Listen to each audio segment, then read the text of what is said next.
I realized the absurdity of my life when I caught myself earnestly debating the ethics of a self-checkout machine. Not with another person, mind you, but with the machine itself. I had swiped a loaf of bread, a box of cereal, and a single lime, only for it to accuse me of theft.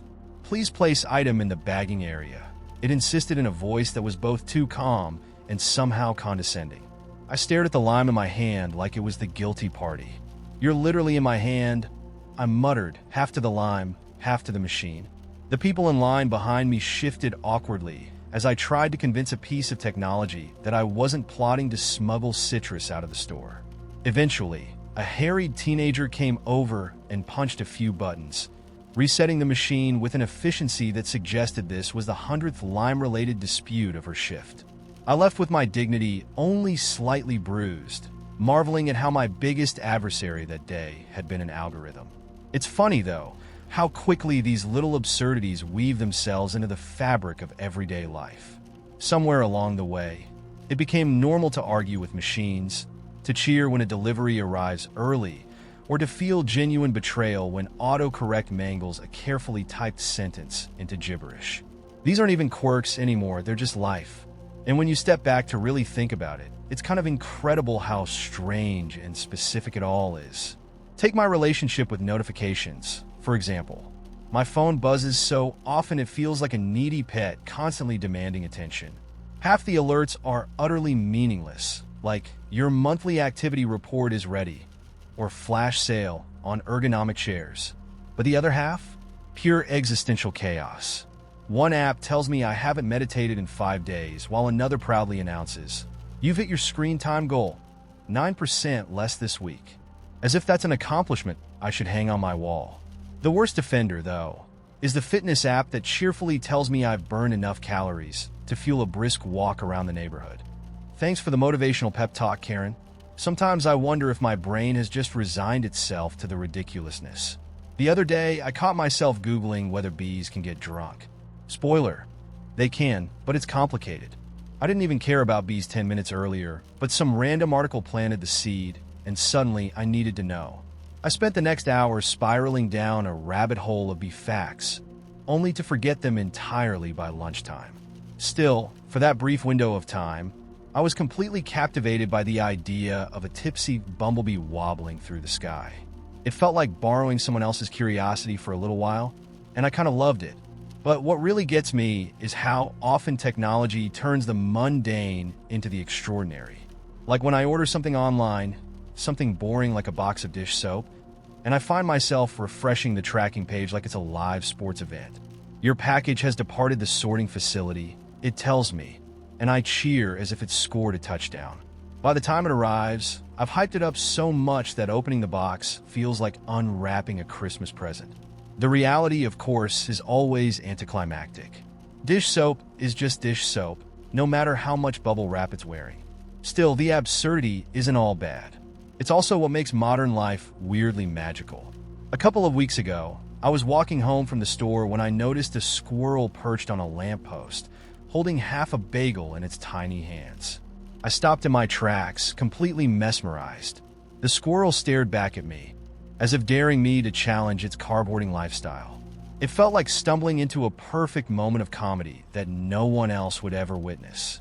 I stood there for a full minute, quietly rooting for it to finish the bagel, before finally moving on. Those moments, unexpected, hilarious, a little surreal, are everywhere if you know how to look. Like the text chain I have with my friends that's devolved into a daily exchange of the most bizarre Amazon reviews we can find. Last week's winner.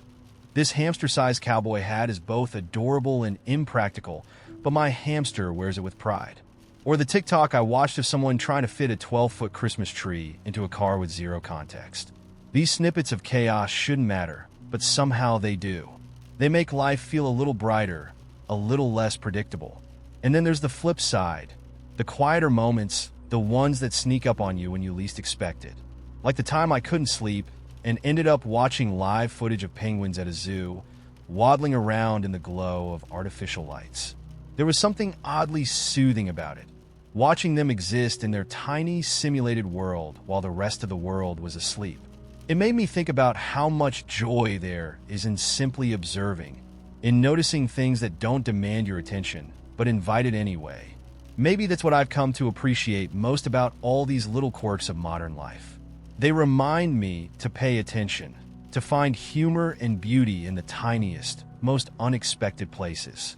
Like the way sunlight catches on a puddle just right, or the unspoken camaraderie of sharing a knowing glance with a stranger in line at the grocery store. Even the self-checkout machine, with all its glitches and tantrums, feels like a strange kind of companion now, a little annoying, a little endearing, but undeniably part of the story. So here I am, navigating a world of needy devices, drunken bees, and squirrels with questionable dietary choices. It's ridiculous, yes, but it's also endlessly fascinating in a way I never want to take for granted. What about you? What's the most delightfully strange thing you've noticed lately? Let's start a new story. It happened during a power outage, the kind that paints the whole world in a shade of eerie stillness. 1 minute, I was halfway through reheating leftovers, my microwave's hum filling the silence of my apartment. The next, everything was off. The microwave, the lights, the faint buzz of the fridge, all of it vanished into a blanket of sudden quiet. I stood there for a moment, my hand still resting on the microwave door. I don't know why I felt compelled to wait, as if the lights might snap back on if I gave them long enough. When they didn't, I sighed and grabbed my phone for a flashlight. The beam of light was sharp and narrow, cutting through the dark in slices. I wandered around the apartment, setting candles on shelves and countertops until the place glowed dimly, flickering shadows leaping across the walls. With nothing else to do, I started tidying up, a mindless habit when I'm restless. That's when I saw it. My flashlight landed on an old cardboard box shoved under the coffee table. It hadn't been there long. My mom had brought it over a few weeks ago during one of her "you need to hold on to your things" visits. I hadn't looked inside yet. She just said, "stuff from when you were a kid," and I'd shrugged, too preoccupied with groceries or emails or something equally unimportant to give it any thought. But now, in the candlelit quiet, the box felt like it was staring at me, daring me. I dragged it out and sat cross-legged on the floor. The box was light, the cardboard brittle at the edges, and when I opened it, a cloud of dust puffed up, making me cough. Inside was an assortment of what could only be described as randomness. Old drawings on wrinkled paper, plastic action figures with faded paint, and a cassette tape still in its clear plastic case. The tape was unlabeled, which immediately intrigued me. But what caught my eye was the Viewmaster. It was red, chunky, and unmistakable, one of those toys that looked indestructible even as an adult. I hadn't seen one in decades, but the sight of it made my breath hitch. Without thinking, I picked it up and turned it over in my hands.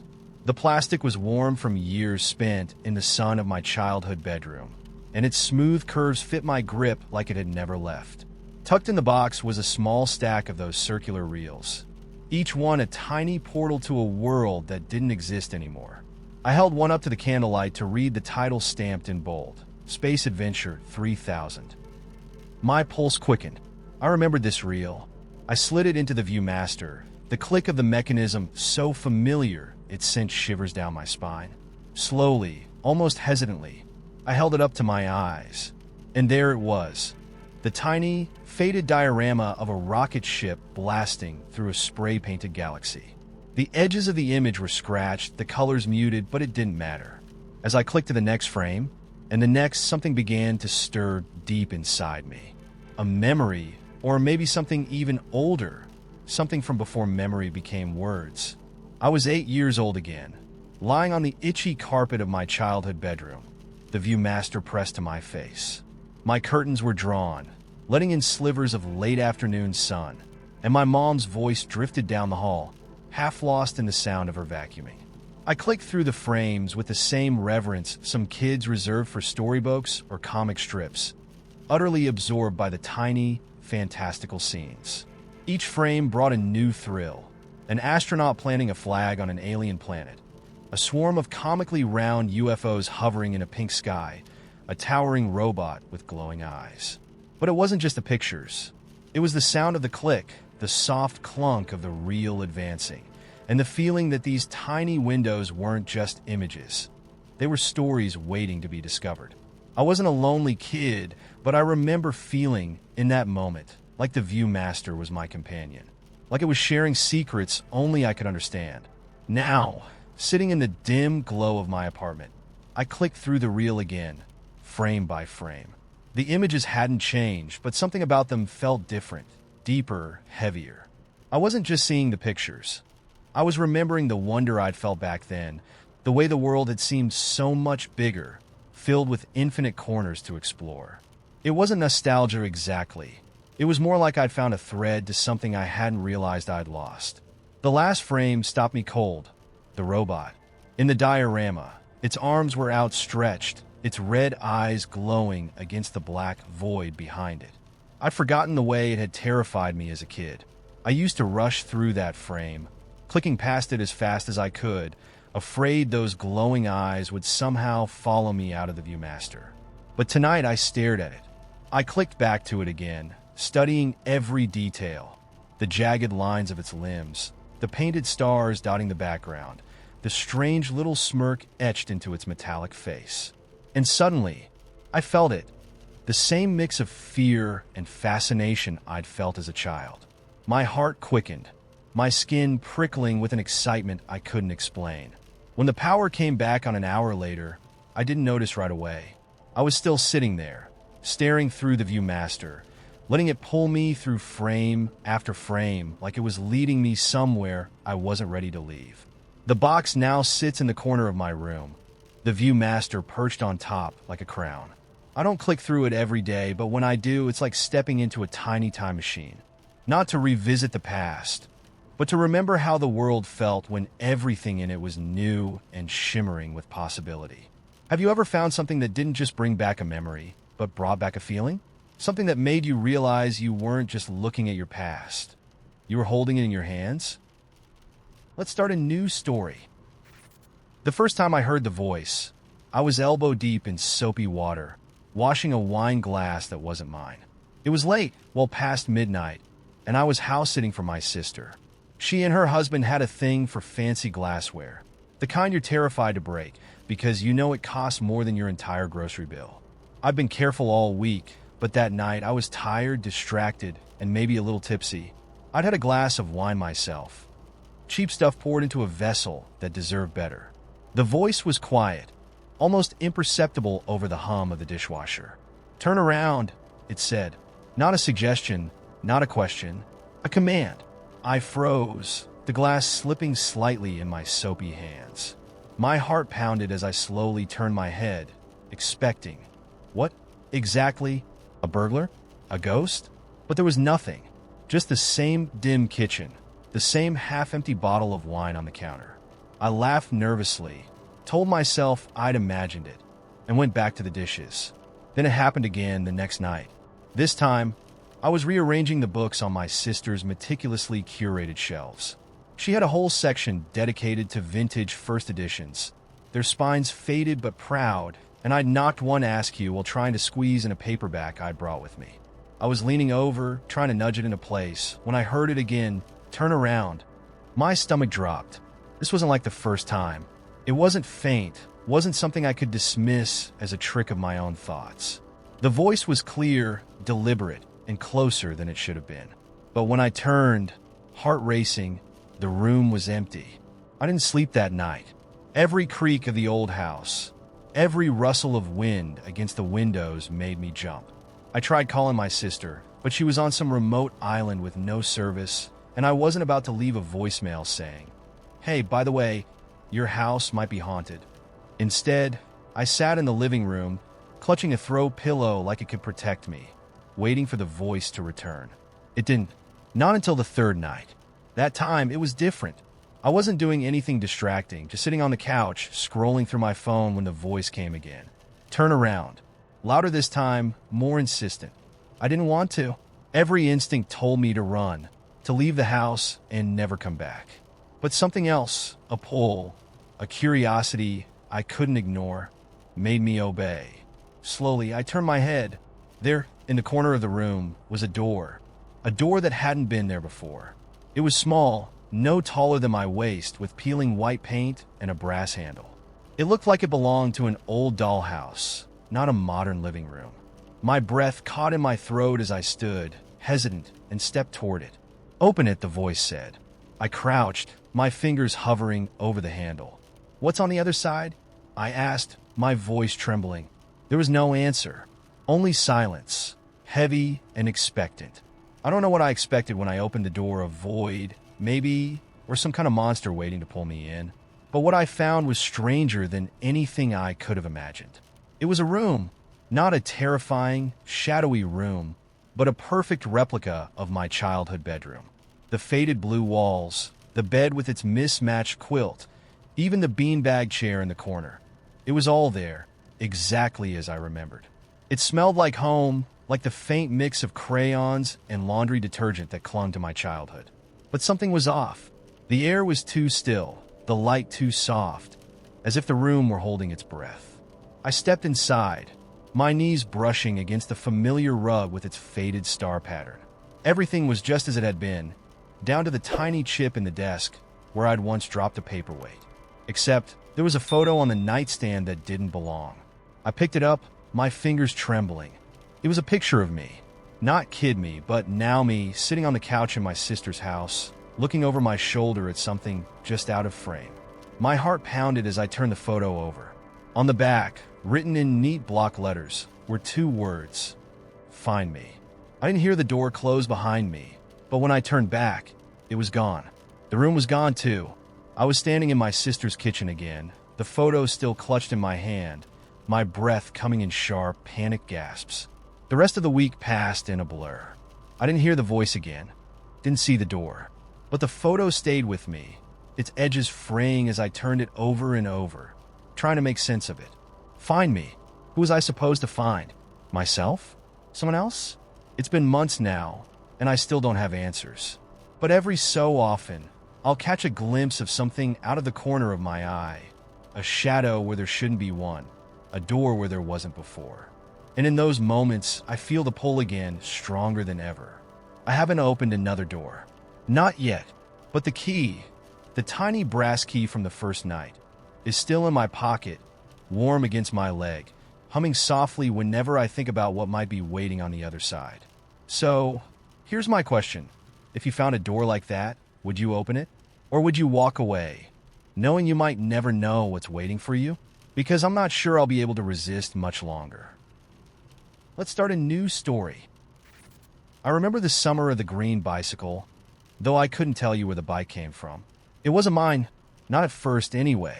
It just appeared one day in the alley behind our row of houses, leaning against a chain-link fence like it was waiting for someone. The paint was chipped, the handlebars a little loose, and the chain made a faint, rattling noise when you pedaled too hard. But it worked, and that was all that mattered. No one claimed it. That's the strange part. In a neighborhood like ours, anything left unattended usually vanished within hours, scooped up by someone who needed it or someone who knew how to sell it. But the green bike just sat there unbothered until I climbed on. After that, it was mine. That bike turned the summer into something else entirely. Before it, my world felt small, just our block, the corner store, the schoolyard. But with those 2 wobbly wheels, everything stretched wider. I'd ride past the edges of what I knew, through streets where the houses stood taller, older, with peeling shutters and fences that sagged under the weight of creeping vines. I didn't have a destination, really.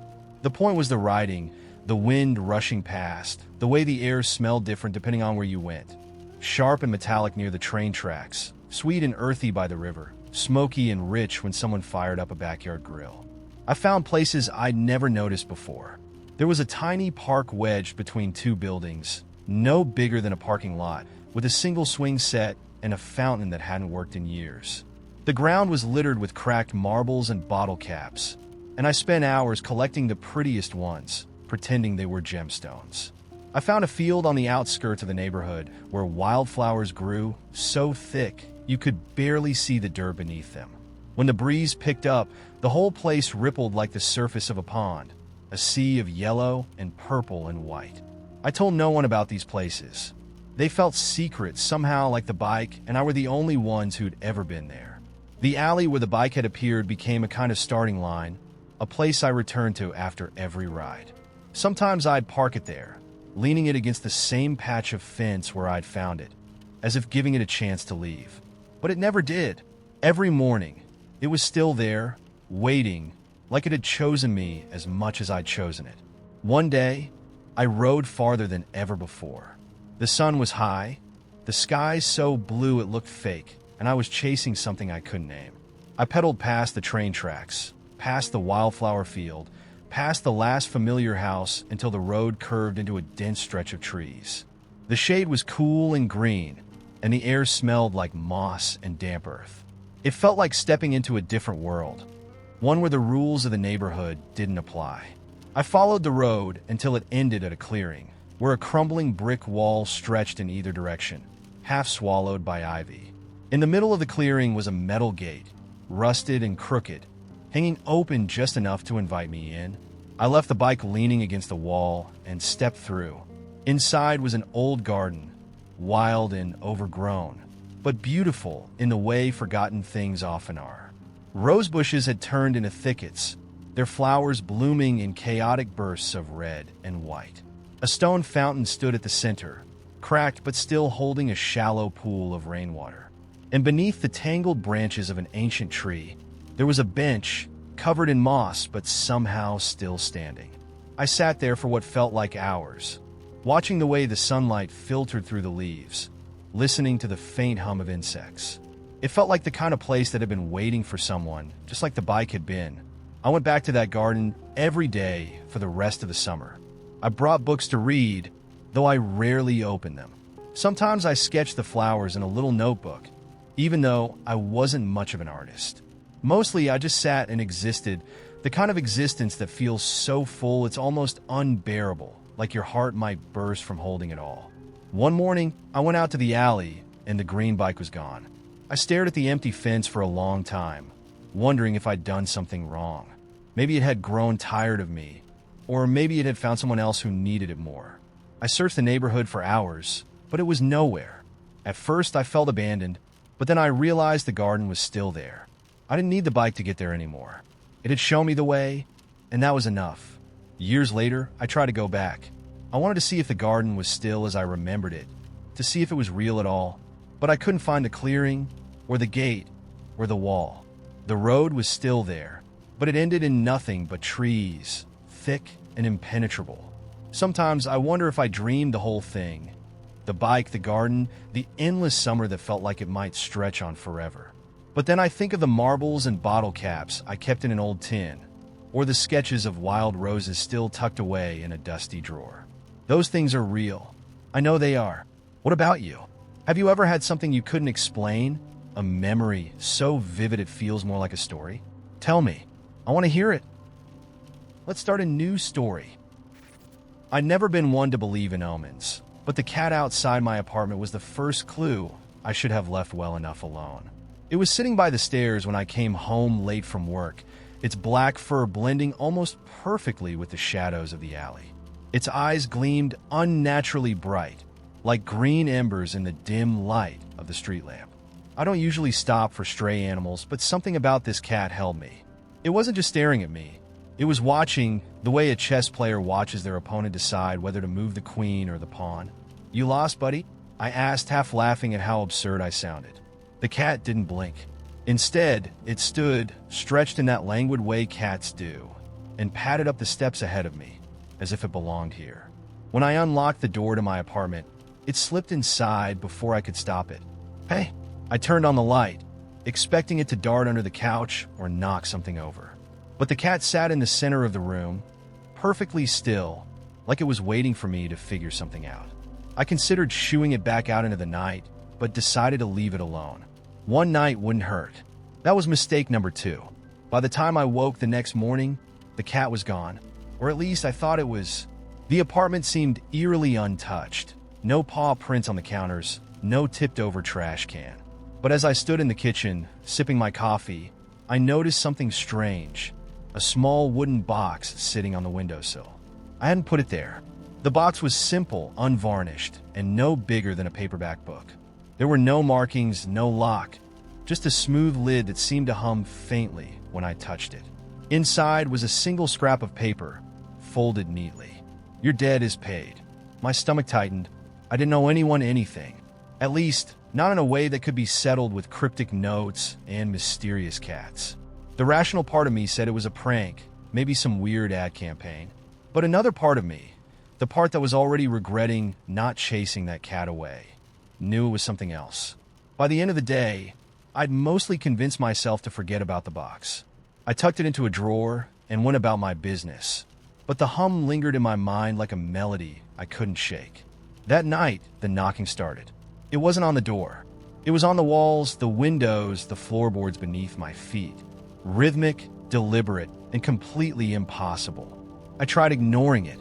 I turned up the TV, put on headphones, even knocked back with a broom handle.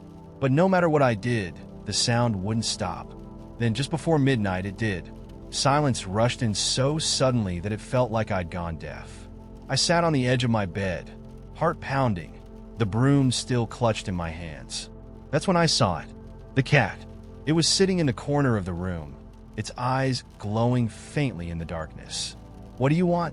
I whispered, my voice barely audible. The cat tilted its head, the faintest hint of amusement flickering across its expression. Then it stood and walked out of the room. Not through the door, but through the wall itself, as if the wood and plaster didn't exist. I didn't sleep. By morning, the box was back on the windowsill, though I knew I'd locked it away. This time, there was no note, just a faint impression on the surface, like something heavy had been pressed into the wood. A handprint. I tried calling the landlord, but the line went straight to voicemail.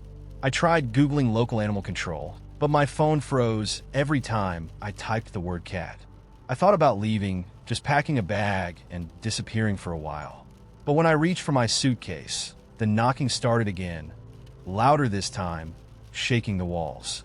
And this time, the knocks came with voices. Soft, whispering voices that I couldn't understand, but that filled me with a dread so deep it felt like my lungs were collapsing. I ran out of the apartment, not caring if I was barefoot or that I'd left the door wide open. The hallway was empty, eerily quiet, except for the cat. It was sitting at the end of the corridor, its tail twitching lazily. I froze, unsure if I should keep running or turn back. The cat stood, stretched, and began to walk toward me. Its movements were slow, deliberate, and with every step, the hallway seemed to grow narrower. The lights flickered, the air thickened, and the whispers that had haunted me inside the apartment followed me here. I backed against the wall, my pulse hammering in my ears. "Please," I said, though I didn't know what I was asking for. The cat stopped a few feet away and looked up at me, its expression unreadable. Then, without warning, it opened its mouth and spoke. "You took what wasn't yours," it said, its voice low and ancient, as if it had existed long before the concept of sound. "I don't understand," I stammered. The cat's eyes gleamed brighter, piercing through me. "You will."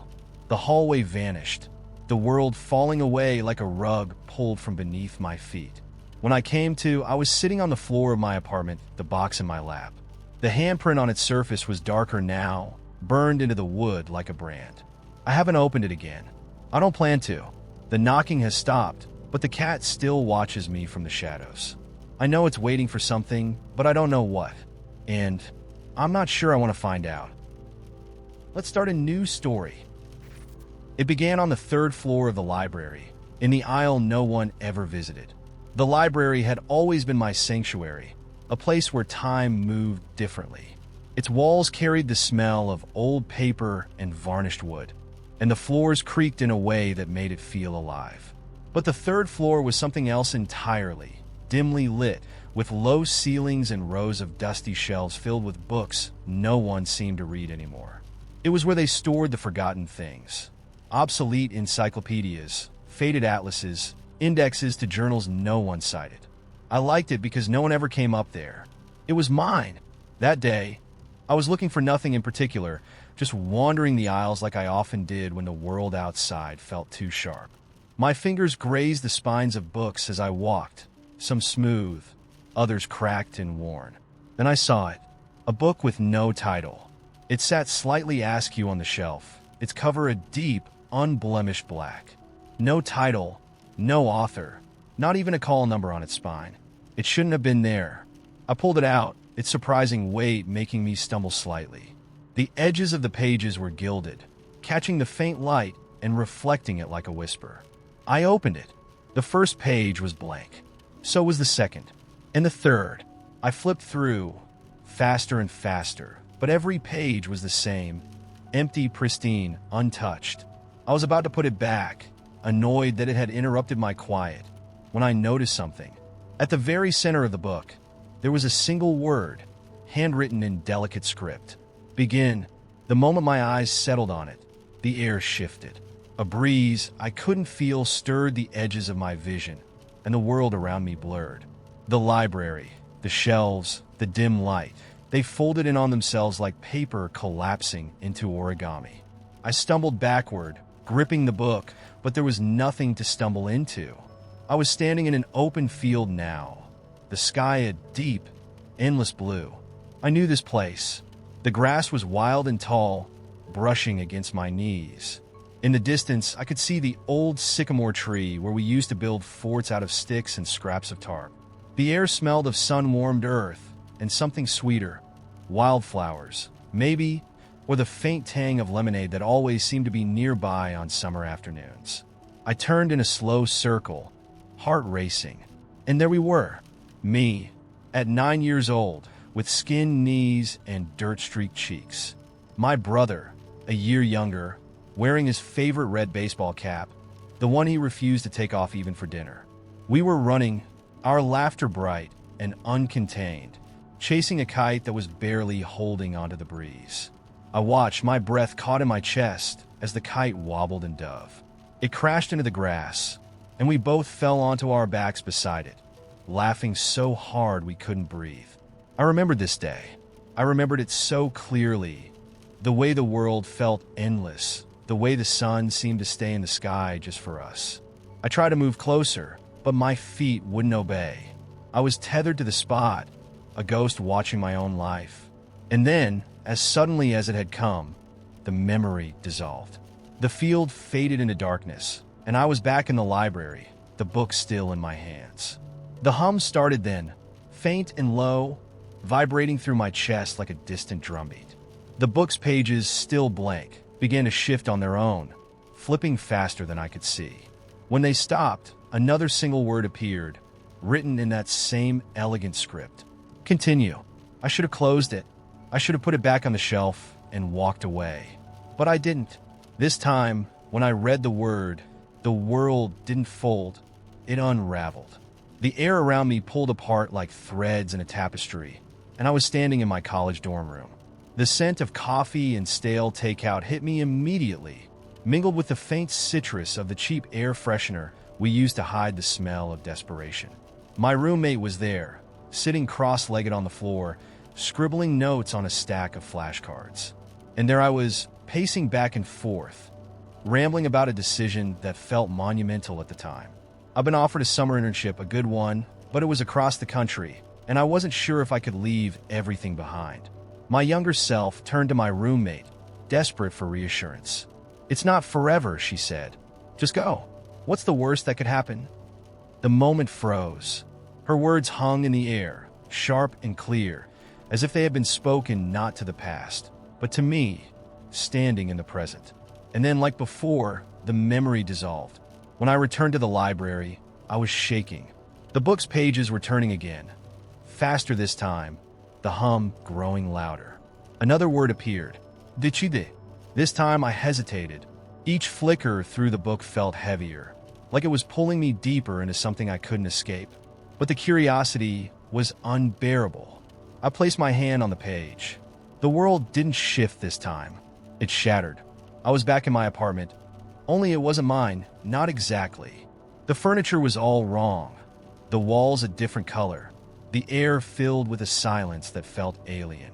There was someone sitting at the table, and it took me a moment to realize it was me. Older, tired, staring at a blank notebook with a pen frozen in my hand. The table was littered with drafts, unfinished stories, crossed-out sentences, half-formed ideas.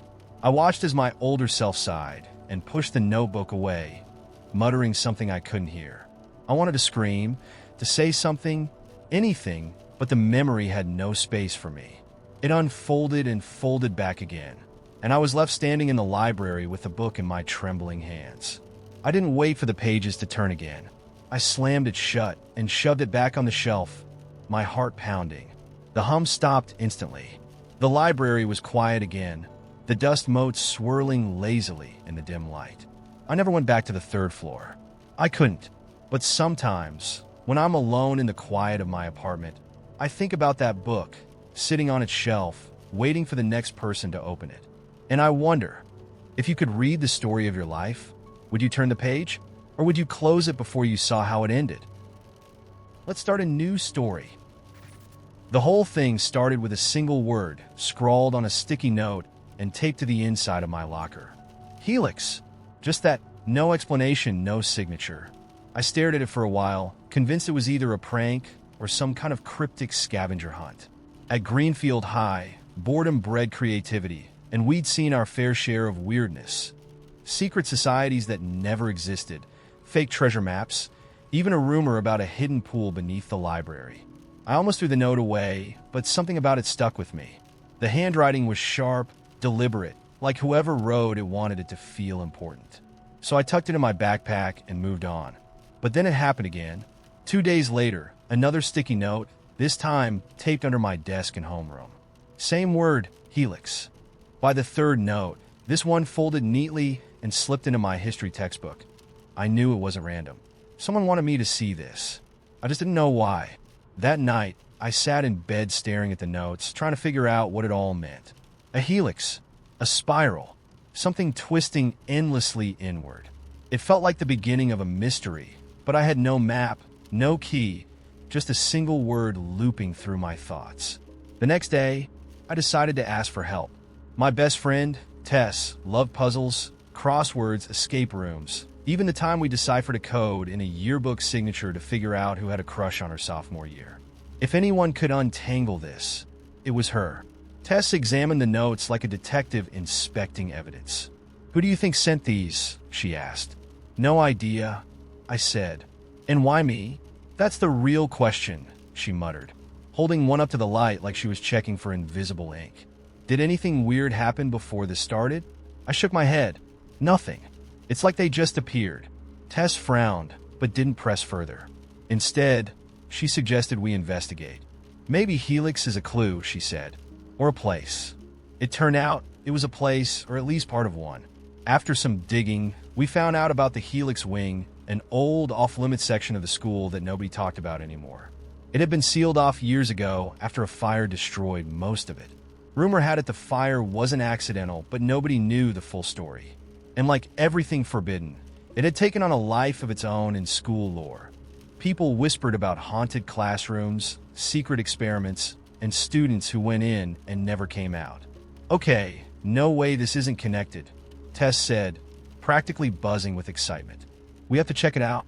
"Check out what?" a voice behind us said. We turned to see Ethan, who I like to call our accidental third wheel. He wasn't exactly part of our inner circle, but he had a knack for showing up whenever we were up to something interesting. Tess rolled her eyes. "Nothing.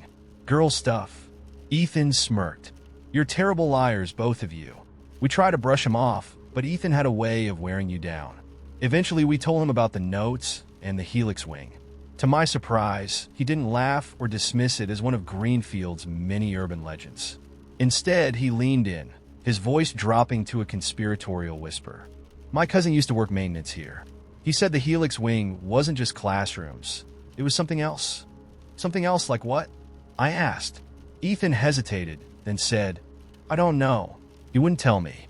Just said it wasn't normal." That was all the convincing Tess needed. That night, we made a plan. We'd sneak into the wing after hours, using a master key Ethan swore he could borrow from his cousin's old stash. It was reckless, it was stupid, and it was exactly the kind of thing we lived for. When the night came, We met by the north entrance, where the fire doors leading to the Helix wing were chained shut. Ethan picked the lock with alarming ease, and we slipped inside. The air immediately felt different, colder, heavier, like the space itself was holding its breath. The first thing we noticed was the graffiti. It covered the walls in jagged, overlapping layers. Symbols, phrases, names. Some of it looked recent, but most was old, faded into the cracked paint. Tess traced her flashlight over a scrawl that read, "They never left." Beneath it was a crude drawing of a spiral. "That's comforting," Ethan muttered. We moved deeper, stepping over broken desks and piles of debris. The further we went, the stranger it got. There were wires hanging from the ceiling, their frayed ends sparking faintly. Doors that didn't seem to lead anywhere, opening into brick walls.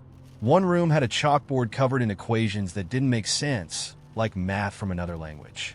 Another had a row of empty desks facing a screen that flickered with static, though it wasn't plugged into anything. Then we found the center. It was a circular room, its walls covered in mirrors that stretched from floor to ceiling. In the center was a single metal chair bolted to the ground, surrounded by what looked like medical equipment, monitors, wires, electrodes. The chair faced a screen mounted on a pedestal. On the screen was a single word, glowing faintly green, Helix. "What is this?" Tess whispered. I stepped closer, drawn to the chair. Something about it felt familiar, like I'd been here before, though I knew I hadn't. As I reached out to touch the armrest, the screen flickered and the word changed, "Remember." The room plunged into chaos. The mirrors began to ripple, distorting our reflections into grotesque, twisted versions of ourselves. The air hummed with an electric charge, and the lights flickered wildly. I staggered back, clutching my head as images flooded my mind. Fragments of memories that weren't mine. Faces I didn't recognize. Places I'd never been. A spiral of moments, looping endlessly. Tess screamed. Ethan shouted something, but his voice was drowned out by the hum, which grew louder and louder until it was all I could hear. And then silence. When I opened my eyes, we were outside. The Helix wing was gone. Not boarded up, gone, like it had never existed. Tess and Ethan were beside me, pale and shaking, their eyes wide with the same haunted look I felt in my own. None of us spoke about it after that night, but sometimes when I close my eyes, I see the spiral, and I wonder if it ever... Let's start a new story. This morning, I woke up to find that my hands were humming.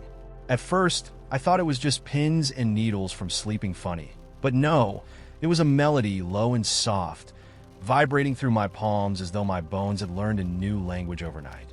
When I touched the edge of my blanket, the song changed, growing brighter, sharper. The blanket, it seemed, was in the key of D major.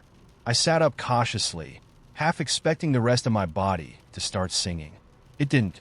Instead, my shadow stretched across the room, far longer than it had any right to be, and gave me a polite little wave.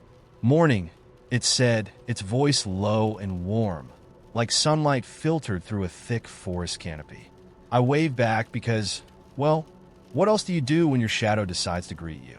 The air in my bedroom felt thicker than usual, but not in an unpleasant way. It shimmered faintly, like someone had draped it in a fine mist of glitter. Every breath tasted faintly of strawberries, and when I stood up, the floorboards beneath my feet whispered a soft welcome back that made my skin prickle. When I opened the door to the hallway, the house was not the house I remembered.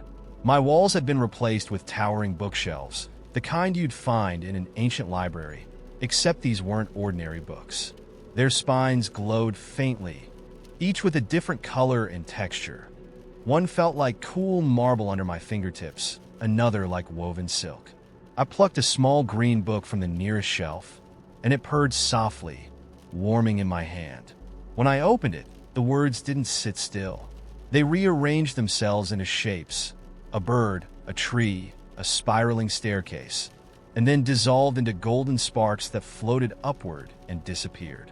"Good choice," said the shadow, which had stretched itself taller and now loomed at my side like a thoughtful companion. "That one's about journeys. Where to next?" Before I could answer, The bookshelf rippled, and the house shifted again. My kitchen was gone. In its place was a meadow that stretched impossibly far, its grass a pale silver that shone under a sun that wasn't a sun at all, but a massive clock suspended in the sky. The clock's hands moved erratically, jumping backward and forward, pausing, and then spinning wildly, as though time itself was as confused as I was. Near the edge of the meadow, a figure waited, a woman dressed in an outfit that looked stitched from the wind. Her hair curled and uncurled like smoke, and her eyes were mirrors, reflecting everything but her own image. She was holding a long stick topped with a crystal orb that glowed faintly, like a distant lighthouse. "You're late," she said when I approached. "For what?" "For the reckoning," she replied, as though that explained anything. "Follow me." I wasn't sure I wanted to, but the ground beneath my feet seemed to disagree. It pushed me forward gently, each step buoyant and soft, like walking on a trampoline made of whispers. The woman moved gracefully, but not fast. She seemed to float more than walk, her feet never quite touching the ground. As we moved, the meadow began to change. The silver grass darkened, curling into itself, until the ground beneath us became a vast ocean. We walked across its surface without sinking, the water rippling in perfect circles around our steps. Beneath the waves, I could see shadows moving, strange, enormous shapes that glided silently, leaving trails of light in their wake. "What is this place?" I finally asked. She glanced over her shoulder, one mirrored eye catching the light and reflecting a kaleidoscope of colors. "It's the in-between," she said, "where all the unfinished stories go." Unfinished. She stopped abruptly and turned to face me. The crystal orb atop her staff began to spin, casting fragmented light across the water. "Every choice you've ever made has a counterpart, a path not taken, a word left unsaid. Those possibilities don't disappear. They gather here, waiting." "For what?" "For you," she said simply. And then she lifted the staff and struck the water. The ocean roared to life. Waves rose and fell, each one carrying images within them like moving paintings. I saw myself over and over in countless different versions, laughing, crying, running, sitting still. In one wave, I was planting a tree in the middle of a desert. In another, I stood at the helm of a ship made entirely of stars. "These are the lives you might have lived," the woman said, her voice carrying easily over the tumult. "Not better, not worse, just different. And now, you have a choice." "A choice for what?" She smiled faintly and gestured to the ocean. "Pick one, or stay with the one you've got. The thread of your story is yours to weave." I stared at the waves, each one filled with possibilities I couldn't have imagined. The weight of it settled over me, not heavy exactly, but vast, like holding a galaxy in your hands. Finally, I looked back at her. What happens if I choose wrong? Her mirrored eyes softened, and for the first time, I thought I saw a glimpse of her reflection, a shimmer of something human. "There's no wrong choice," she said. "Only new beginnings." The ocean stilled, the air quieted, and for a moment, the world seemed to hold its breath. So, here's the question I'll leave you with. If you could see all the lives you've never lived, all the paths you didn't take, and you had the chance to step into one, would you? Or would you keep walking the road you're on, trusting it to lead you somewhere just as extraordinary? Let's start a new story. It began with a shopping cart. Not a broken wheel or an abandoned one in a parking lot, but a perfectly fine cart standing in the middle of aisle 12 at the grocery store, completely packed with items no one seemed to claim. I'd come in for something trivial, dish soap and maybe a snack, but the cart stopped me. Not physically, just emotionally. It was weird sitting there full of things like someone had been whisked out of existence mid-shopping spree. I glanced around. Nobody. Just me, fluorescent lights, and the faint, muffled pop music floating overhead. The thing about this cart was that its contents weren't random. At least, not random in the way you'd expect from an abandoned shopping cart. It wasn't full of a careless mix of bread, eggs, and beer. This was curated, methodical, almost too personal. A bouquet of daisies rested on top of a box of tea. Below that were neatly stacked cans of tomato soup, a small loaf of sourdough, and a single mango. There were matches, a candle that smelled like cedar and citrus, a tin of mints, the kind with fancy lettering on the lid, and oddly a dog collar with no tags. I know how ridiculous it sounds, but I couldn't stop looking at it. There was a stillness to it, as if it had been left there for me to notice. Which is insane, because obviously it wasn't. Obviously, someone had just forgotten it or walked away in a rush. But the idea burrowed into my brain anyway, and before I could think too hard about it, I did something uncharacteristically bold. I took the card. At first, I justified it to myself as practicality. Someone needed to move it out of the aisle, right? But I didn't just move it. I kept pushing it, through frozen foods, past the snack aisle, all the way to the self-checkout lanes. My heart was pounding, but I didn't stop. I scanned every single item, flowers, soup, mango, collar, and bagged them like it was the most natural thing in the world. No one stopped me. No one said, "Hey, that's my card." I swiped my card, grabbed the bags, and left. In the parking lot, it hit me.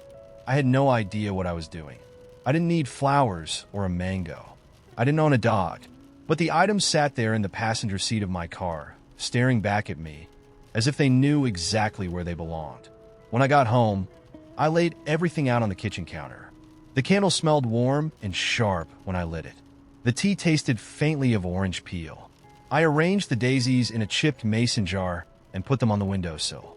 And then, for reasons I couldn't explain, I put on my coat, grabbed the dog collar, and went for a walk. It was the kind of winter evening where the air feels alive. The stars were out, sharp and clear, and the wind whispered through the trees like it was trying to say something just beyond my understanding. I didn't have a destination. I just walked, the collar in my pocket, my breath clouding in the cold. I turned a corner and saw a dog, a scruffy mutt, small and wiry, sitting on the curb like it was waiting for someone. Its fur was matted, and it had a look in its eyes, wary but curious, like it was sizing me up. I crouched down, holding out a hand. "Hey, buddy," I murmured. "Where's your person?" It didn't run. It didn't growl. It just tilted its head, then took a tentative step forward. I pulled the collar from my pocket, and for some reason, it felt like the most natural thing in the world to slip it over the dog's neck. It fit perfectly. For the next hour, we walked together, the dog trotting at my side like it had been mine all along. I didn't have a leash, but it didn't matter. It stayed close, glancing up at me every now and then as if to say, "This is right." Back home, I fed it some of the sourdough and a bit of soup, which it inhaled like it hadn't eaten in days. It curled up on the rug near the candle and fell asleep almost immediately. I sat on the couch, the mango in my hand, and stared at this stranger of a dog, this impossible dog, and felt something in me shift. The next morning, I checked the neighborhood for lost dog posters. Nothing. No one had reported it missing. No one came looking. Days turned into weeks, and the dog stayed. I named it Clover. It seemed fitting somehow. Here's the part one still don't understand. That cart, those items, they weren't random. Everything I bought that night, every single thing, fit into a life I didn't know I needed. The flowers that brightened the kitchen. The soup that warmed the quiet evenings. The dog collar that found Clover. Even the mango, it wasn't just a snack. It was the start of something else. I started buying things I didn't think I liked. Papayas, dragon fruit, weird spices with names I couldn't pronounce. I started trying new recipes, walking farther than I needed to, talking to neighbors I'd never bothered to meet. It was like the card had opened a door in me, a door I hadn't even realized was locked. So, here's my question. Have you ever stumbled into a moment so perfectly strange, so impossibly specific, that it felt like someone, or something, was nudging you toward a life you didn't know you were waiting for? Let's start a new story. I was running late for work, scrambling through the laundry basket for something, anything, that would let me escape the looming shame of another tardy slip. I found one striped sock, a rainbow of colors spiraling around it, and one plain black sock with a threadbare heel. I threw them on, grabbed my shoes, and bolted out the door. When I got home that evening, there was a post-it note on the fridge. "Nice socks. Bold choice. Love it." I laughed. My partner, always finding ways to turn my chaos into comedy. The next morning, when I opened the sock drawer, I found every single pair shuffled. Solids with polka dots, argyle tangled with neon. At the very top, another post-it, let's make it a thing. And so, Mismatch Monday was born. At first, it was just socks. Monday morning, we'd raid the drawer, pairing the loudest, most ridiculous socks we could find. Flamingos with tacos, stripes with paisley, penguins with pineapples. We'd take a picture of our feet side by side and text it to each other during the day, a small burst of color to cut through the monotony of work. But it didn't stop there. One Monday, she showed up at breakfast wearing 2 different earrings, a tiny gold hoop on one ear and a dangly feather on the other. Mismatched, she said, grinning as she poured coffee. The week after, I wore a navy tie with a green shirt and got roasted mercilessly. We started leaning into it, turning Monday into a celebration of joyful disorder. She wore shoes in 2 different shades of blue. I started swapping out watch bands just for the absurdity. One week, she painted each nail a different color, then teased me into trying it too. Soon, the ritual spilled beyond us. Our friends noticed. "What's up with your socks?" someone asked at a barbecue. She laughed and explained the tradition. The next Monday, that same friend sent a picture of their feet. One sock covered in bananas, the other plain gray. Joining the movement, they wrote. Over time, Mismatched Monday became a thing among our circle. People sent pictures of their mismatched outfits, earrings, even plates, half-eaten dinners on completely different dishes, captioned with "your fault, obviously." It was small, silly, but it connected us all in a way nothing else had. When we had our daughter, Mismatched Monday evolved again. Babies, as it turns out, are born mismatched. Nothing ever lines up the way it's supposed to. Socks vanish, hats go missing, outfits get stained seconds after they're put on. We leaned into the chaos, dressing her in the most delightfully absurd combinations we could find. Tiny polka dot leggings, a dinosaur onesie, and a striped hat became her Monday uniform. She didn't seem to mind. As she grew older, she joined the tradition with gusto. "Mom, Dad, look," she'd yell, parading into the room in a tutu, a superhero cape, and cowboy boots. Mondays became her favorite day, but life, as it does, threw us off balance. The year she turned 5, I lost my job, and the weeks blurred into each other, heavy with uncertainty. I stopped wearing socks at all, let alone mismatched ones. Mondays came and went without color, without whimsy. One morning, I was sitting at the kitchen table, staring into my coffee, when she appeared. She was wearing 2 different sneakers, one purple, one red, with a serious look on her face. "It's Monday," she said firmly, as if that explained everything. I looked at her, at the small defiance in her stance, and felt something in my chest crack open. "You're right," I said, pulling her onto my lap. "It is Monday. I didn't just wear mismatched socks that day. I wore 2 different shirts, a bright orange tee over a button-down plaid."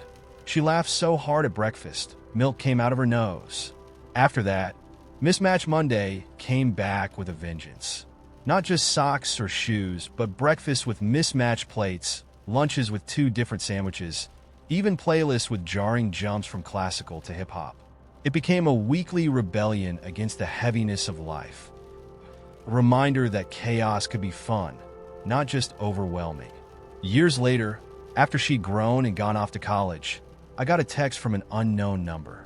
It was a picture of a student dorm room. One bedspread covered in sunflowers, the other in geometric patterns. Below it, a caption, "Still mismatched, Dad. Love you." I sat there for a long time, holding my phone, imagining her somewhere out there, laughing as she kept our tradition alive. What about you? What little rituals bring joy to your... Let's start a new story. The day the mirrors stopped reflecting properly, I thought I was losing my mind. It started small, like most unsettling things do.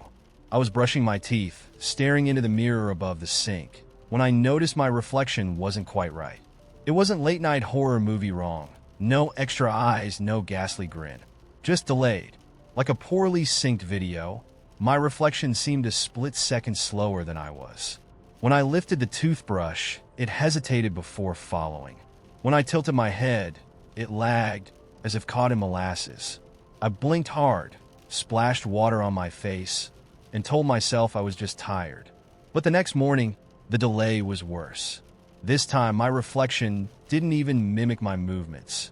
It stood there, staring back at me while I brushed my teeth, its eyes a little too wide, its expression a little too eager.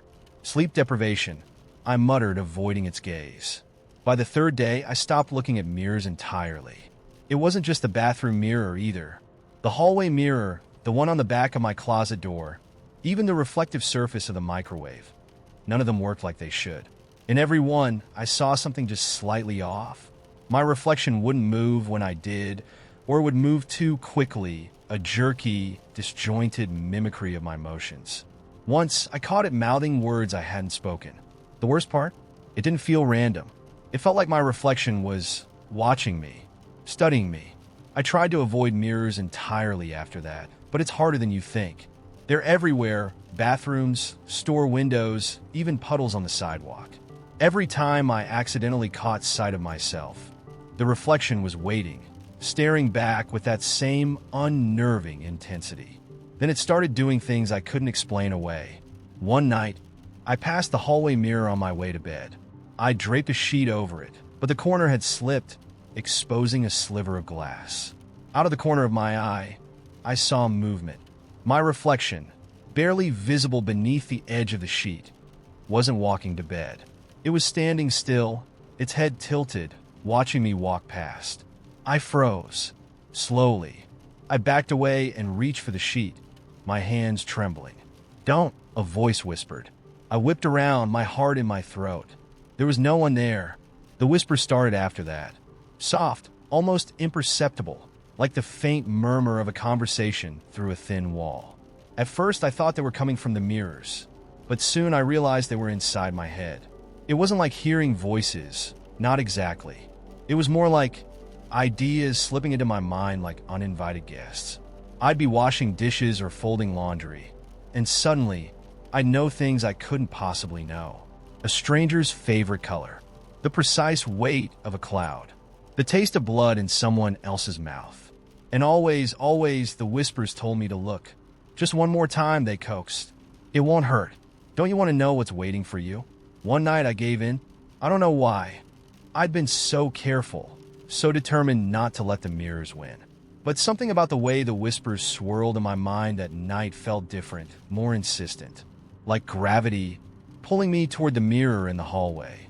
I peeled back the sheet, and there I was, or at least something that looked like me. My reflection stood perfectly still, its face calm and unreadable. Slowly, it raised a hand and pressed it against the glass. "Let me in," it said, its voice low and strange, like a memory you'd forgotten until it suddenly screamed back into focus. I couldn't move. "You're tired," it said, its lips curling into a smile. "I can help." Its hand pressed harder against the glass, and I swore I saw the surface ripple, like water disturbed by a stone. "Y whisperat." "Yes," it replied, and then it stepped forward. Not out of the mirror, through it. The surface of the glass bent around it, shimmering and folding like liquid metal. Before I could scream, it reached for me. Its fingers were cold, impossibly cold, and as they wrapped around my wrist, I felt a surge of something ancient and terrible. The last thing I remember is being pulled forward, the world dissolving into a kaleidoscope of light and shadow. When I woke up, everything was normal. Almost. The mirrors reflect perfectly now, and my reflection moves exactly as it should. But sometimes when I catch myself off guard, when I'm brushing my teeth or passing by a store window, I see it. That smile, the one that doesn't quite reach my eyes. Let's start a new story. The day was ordinary until the sky split open. I was in the back aisle of Melvin's Market, hunting down a jar of honey for my tea. The store smelled like damp cardboard, its dull fluorescent lights flickering with just enough irregularity to make me wonder if I was imagining it. I had the jar in hand, ready to move on, when the strangest thing happened. The air turned thick. It was as if someone had slowed time, each sound stretching and warping. The hum of the refrigerators became a low, vibrating drone. The fluorescent lights flickered faster and faster until they weren't flickering anymore. They were just dimming. And then, without warning, a crack tore through the ceiling. It wasn't physical. There were no chunks of plaster raining down or exposed beams. It was like a tear in the fabric of reality itself, a jagged black line that shimmered faintly, pulsating in the stale air. Nobody screamed. In fact, nobody reacted at all. I turned toward the register and realized, with a chill, that every other shopper and employee had frozen in place. A woman's hand hovered inches from her cart handle, her face blank and eyes unseeing. A cashier stared into space, mid-scan, the beep of the register endlessly echoing. Except me. The crack widened, a blinding light spilling out, and I felt someone watching me from the other side. My skin prickled as if 1,000 invisible needles danced along my arms. I should have dropped the honey and run, but I couldn't move. The light pulled at me, not physically, but with a gravity I couldn't resist. Then I heard the voice. Step through. It wasn't loud, but it reverberated in my skull like a whispered secret amplified 100-fold. My legs moved on their own, the jar of honey slipping from my fingers and shattering on the tiled floor. The smell of sugar and glass filled the air. I stepped through. The world on the other side wasn't anything I could have imagined. The ground beneath my feet was soft but firm, as if I were walking on tightly packed sand. The air shimmered like heat rising off asphalt, though it wasn't hot. It was crisp, almost electric. Colors I didn't have names for twisted and swirled around me, shapes forming and dissolving before my eyes. Ahead of me, a figure stood silhouetted against the strange, shifting horizon. They were tall and angular, their outline flickering like a bad television signal. As I approached, the figure turned, and their face came into focus, or rather, it didn't. It was both familiar and foreign, a face I couldn't quite pin down, as if it shifted every time I blinked. "Welcome," they said, their voice layered with tones that didn't belong to any human vocal cords. "You've been chosen." Chosen for what? My voice cracked slightly, the words catching in my throat. The figure gestured, and the space around us changed. Suddenly, we were standing in a vast library, its shelves stretching infinitely in every direction. The books weren't normal. They hovered, their pages turning on their own, emitting faint glows of red, blue, green, and hues I'd never seen. "This," the figure said, "is the archive. It holds every choice, every path, every possibility." They pointed to a nearby shelf, where a single book floated closer to me. Its cover was blank, its pages vibrating faintly. "This one belongs to you." I hesitated. "What do you mean, belongs to me? I didn't write it." "You write it every day," they replied. "Every decision, every hesitation, every yes and every no. This is your story. But today, you face a choice that will change more than just your book." The book opened, its pages flipping rapidly before settling on a single spread. There, written in my own handwriting, was a scene I didn't remember living. It showed me standing at the crossroads of a broken bridge, one side crumbling into a dark abyss and the other stretching into golden light.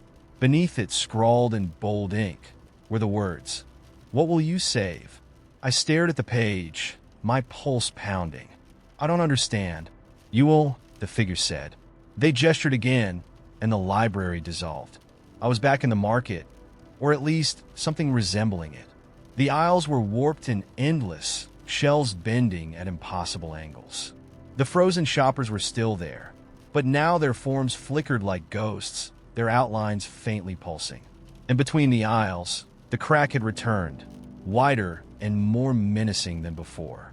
I turned to find the figure standing beside me, though now their edges seemed sharper, their presence more solid. "The bridge is collapsing," they said. "You must decide what to carry across." "What bridge? What are you talking about?" My voice was rising, panic seeping in. "The bridge of choice," they replied. "Every path splits, and not all things can cross. This is the question you were chosen for." I looked around wildly. The flickering shoppers, the warped aisles, the crack, it was all too much. "I don't know what I'm supposed to say." The figure tilted their head. "That's the point. The crack began to widen further, and the air seemed to shake, the sound of distant bells growing louder. I clutched at my head, trying to think, trying to focus. I could feel something pulling at me, urging me toward the crack, toward the decision I didn't understand. And then I saw it.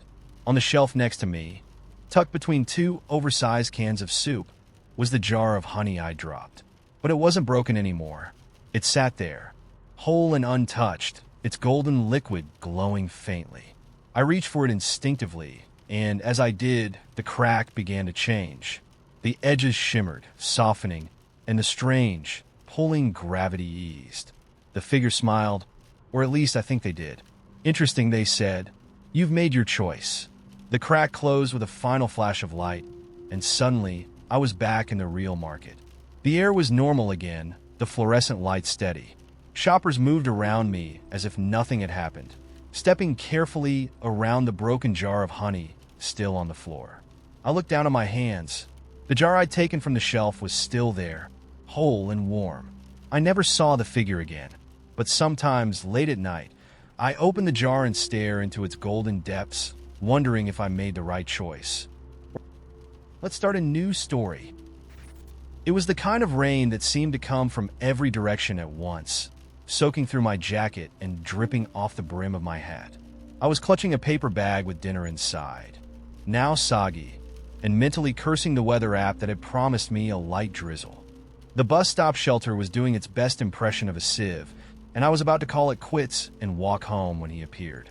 He wasn't running, exactly, more like a purposeful, head-down stride that screamed, "I don't want to be here either." A large umbrella shielded most of his face, but his shoes squelched loudly as he stepped into the shelter's miserable, leaking confines. "You too, huh?" he said, glancing at me as he lowered his umbrella and shook off the excess water. He looked about as drowned as I felt, his damp hair plastered awkwardly against his forehead. There was a smudge of mud on his cheek, but somehow it made him seem less like a stranger and more like someone who belonged in this shared misery. "Yeah," I replied, gesturing toward the useless roof above us. "Luxury accommodations, aren't they?" He smiled, and it lit up his otherwise bedraggled face. "They really went all out. 5 stars. Highly recommend." For a moment, we just stood there, listening to the rain hammer against the ground and the occasional hiss of tires passing through puddles. It was awkward but not uncomfortable, the kind of silence you only find between strangers forced into close quarters by circumstance. Then he noticed my bag. "What's in there?" he asked, tilting his head. "That doesn't look waterproof." I sighed, holding it up for him to see the dark stains spreading across the bottom. "Dinner. Or at least it was supposed to be. Pretty sure it's soup now." He winced sympathetically. "Let me guess. Takeout from somewhere you were really excited about." "Exactly," I said. "I even walked an extra 2 blocks because I read this place had the best dumplings in town. Now they're dumpling soup." He laughed. It was a warm, easy sound that felt out of place in the dreary downpour. Tragic. A culinary loss for the ages. "What about you?" I asked, nodding toward his backpack. "What's your excuse for braving the apocalypse?" He opened the bag and pulled out a box of what looked suspiciously like cupcakes. "I promised a coworker I'd bake for their birthday. These are the survivors." I couldn't help but smile. "You bake cupcakes in this weather? That's dedication." "Or stupidity," he said, shrugging. "Honestly, I thought I'd just catch the bus and avoid the mess. But here we are." We both looked out at the rain, which showed no signs of relenting. The digital display at the stop informed us that the next bus was delayed. Naturally, I felt a drop of water land on my nose and sighed. "Guess we're stuck here for a while." "Well," he said, rummaging in his backpack, "if we're stuck, might as well make the best of it." He pulled out the cupcake box, popped it open, and held it out to me. "Want one? They're chocolate with salted caramel." "Seriously?" I asked, laughing despite myself. "You're just giving away your coworker's birthday cupcakes?" "They're not going to miss one," he said, grinning. "Besides, it might salvage the dumpling soup disaster." I hesitated for a moment, but then reached out to take one. "Thanks," I said, unwrapping it carefully. It looked homemade, with a swirl of frosting that was slightly lopsided but undeniably charming. We ate in companionable silence, the rain still pounding away, but suddenly it didn't feel so oppressive. The cupcake was delicious, rich, and just the right amount of sweet. "Okay," I said, licking a bit of caramel off my thumb. "You might have just redeemed this evening." "High praise," he said, mock bowing. "I live to serve." The bus finally arrived, its headlights cutting through the rain. We climbed aboard, shaking off as much water as we could, and found seats next to each other near the back. He set the cupcake box carefully on his lap, and for the next few stops we talked about everything and nothing. He told me about his co-worker's inexplicable obsession with cactus-themed decor, and I told him about the time I accidentally signed up for a meditation retreat, thinking it was a yoga class. The conversation flowed so easily. It was almost like we'd done this 100 times before. As the bus neared my stop, I felt a pang of regret. I didn't want to say goodbye, not yet, but I also wasn't sure how to bridge that gap between a chance encounter and something more. "I guess this is me," I said as the bus slowed to a stop. "Wait," he said, reaching into his backpack again. He pulled out a napkin and scribbled something on it before handing it to me. "In case you want to give me a second opinion on my baking." I looked down at the napkin. His name, Ethan, and a phone number were scrawled in messy, slightly smudged ink. "Thanks," I said, tucking it into my pocket with a smile. "I'll let you know if the cupcakes pass the ultimate test." "Ultimate test?" he asked, grinning. "Yeah," I said, stepping off the bus and into the rain. "Breakfast." As the doors closed behind me, I glanced back to see him watching through the window, still holding the cupcake box like it was the most important thing in the world. I waved and he waved back, and then the bus disappeared into the night, leaving me standing there in the rain. Let's start a new story. When I woke up this morning, my room smelled faintly of cinnamon and ozone, like a thunderstorm had rolled through a bakery. Weird, but not alarming. What was alarming was the small door that had appeared overnight at the base of my bookshelf. It wasn't there yesterday, I was sure of it. About the size of a shoebox lid, it had a tiny brass doorknob and was painted a rich emerald green with little vines carved around the frame. I sat up, blinking. My cat, Pancake, was sitting next to it, tail flicking, staring at me with the intensity of a conspiracy theorist about to tell me they're watching. As soon as our eyes met, he meowed, stood up, and pawed at the door like it was the most obvious thing in the world. "Yeah, okay," I said groggily, swinging my legs off the bed. "Why not? Let's see what's behind door number weird." I crouched down and touched the doorknob. It was warm, pulsing faintly like a heartbeat. The moment I turned it, the door swung open, and a gust of air rushed out, a mix of sugar and sea breeze. Behind it wasn't the back of my bookshelf. It was, well, I don't know how to describe it. Imagine if Alice's Wonderland and Willy Wonka's factory had a baby, and that baby grew up watching Studio Ghibli movies. That's what I saw.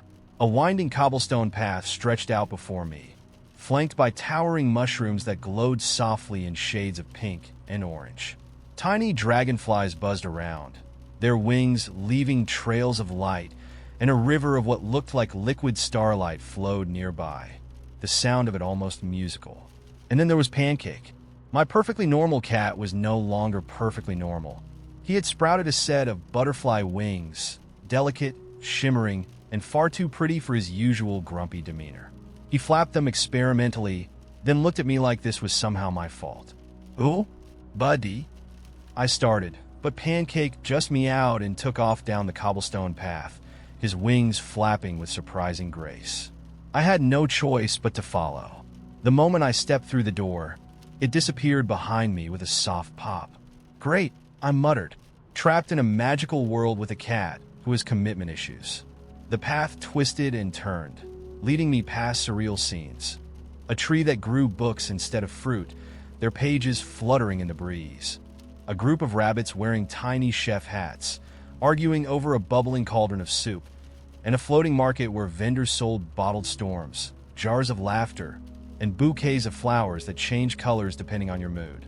Everyone I passed, talking squirrels, three-headed foxes, and one very polite jellyfish wearing a bow tie, greeted me with a nod or a cheerful, "Good day." Eventually, the path opened up to a grand plaza dominated by a massive clock tower. But this wasn't your average clock tower. Its face had at least a dozen hands, all spinning at different speeds, and its chimes sounded like a chorus of whispers. Beneath it, a crowd had gathered, creatures of all shapes and sizes, some familiar, others wildly fantastical. At the center of it all was Pancake, lounging on a plush cushion like a tiny monarch holding court. "Excuse me," I called, pushing through the crowd. "What's going on?" A tall creature with antlers and the torso of a human turned to me and smiled warmly. "You're the keeper, yes? Pancake chose you." "The what?" "No, I'm just trying to figure out why my cat has wings and why I'm here." The antlered creature tilted its head. "Pancake is the door warden of this realm. He selects the keeper, a mortal with a spark of imagination strong enough to protect the clock." "The clock?" I asked, glancing up at the massive tower. "What does it do?" "It keeps everything together," the creature explained. "Time, stories, dreams, all of it flows through the clock. Without it, this world and yours would unravel." "And it's broken," added a tiny voice. I looked down to see a beetle in a top hat, clutching a pocket watch in its front legs. "Ticking all out of order. Very bad." "Okay, but why me?" I asked, half expecting Pancake to pipe up with an answer. He didn't, of course, because cats love being mysterious.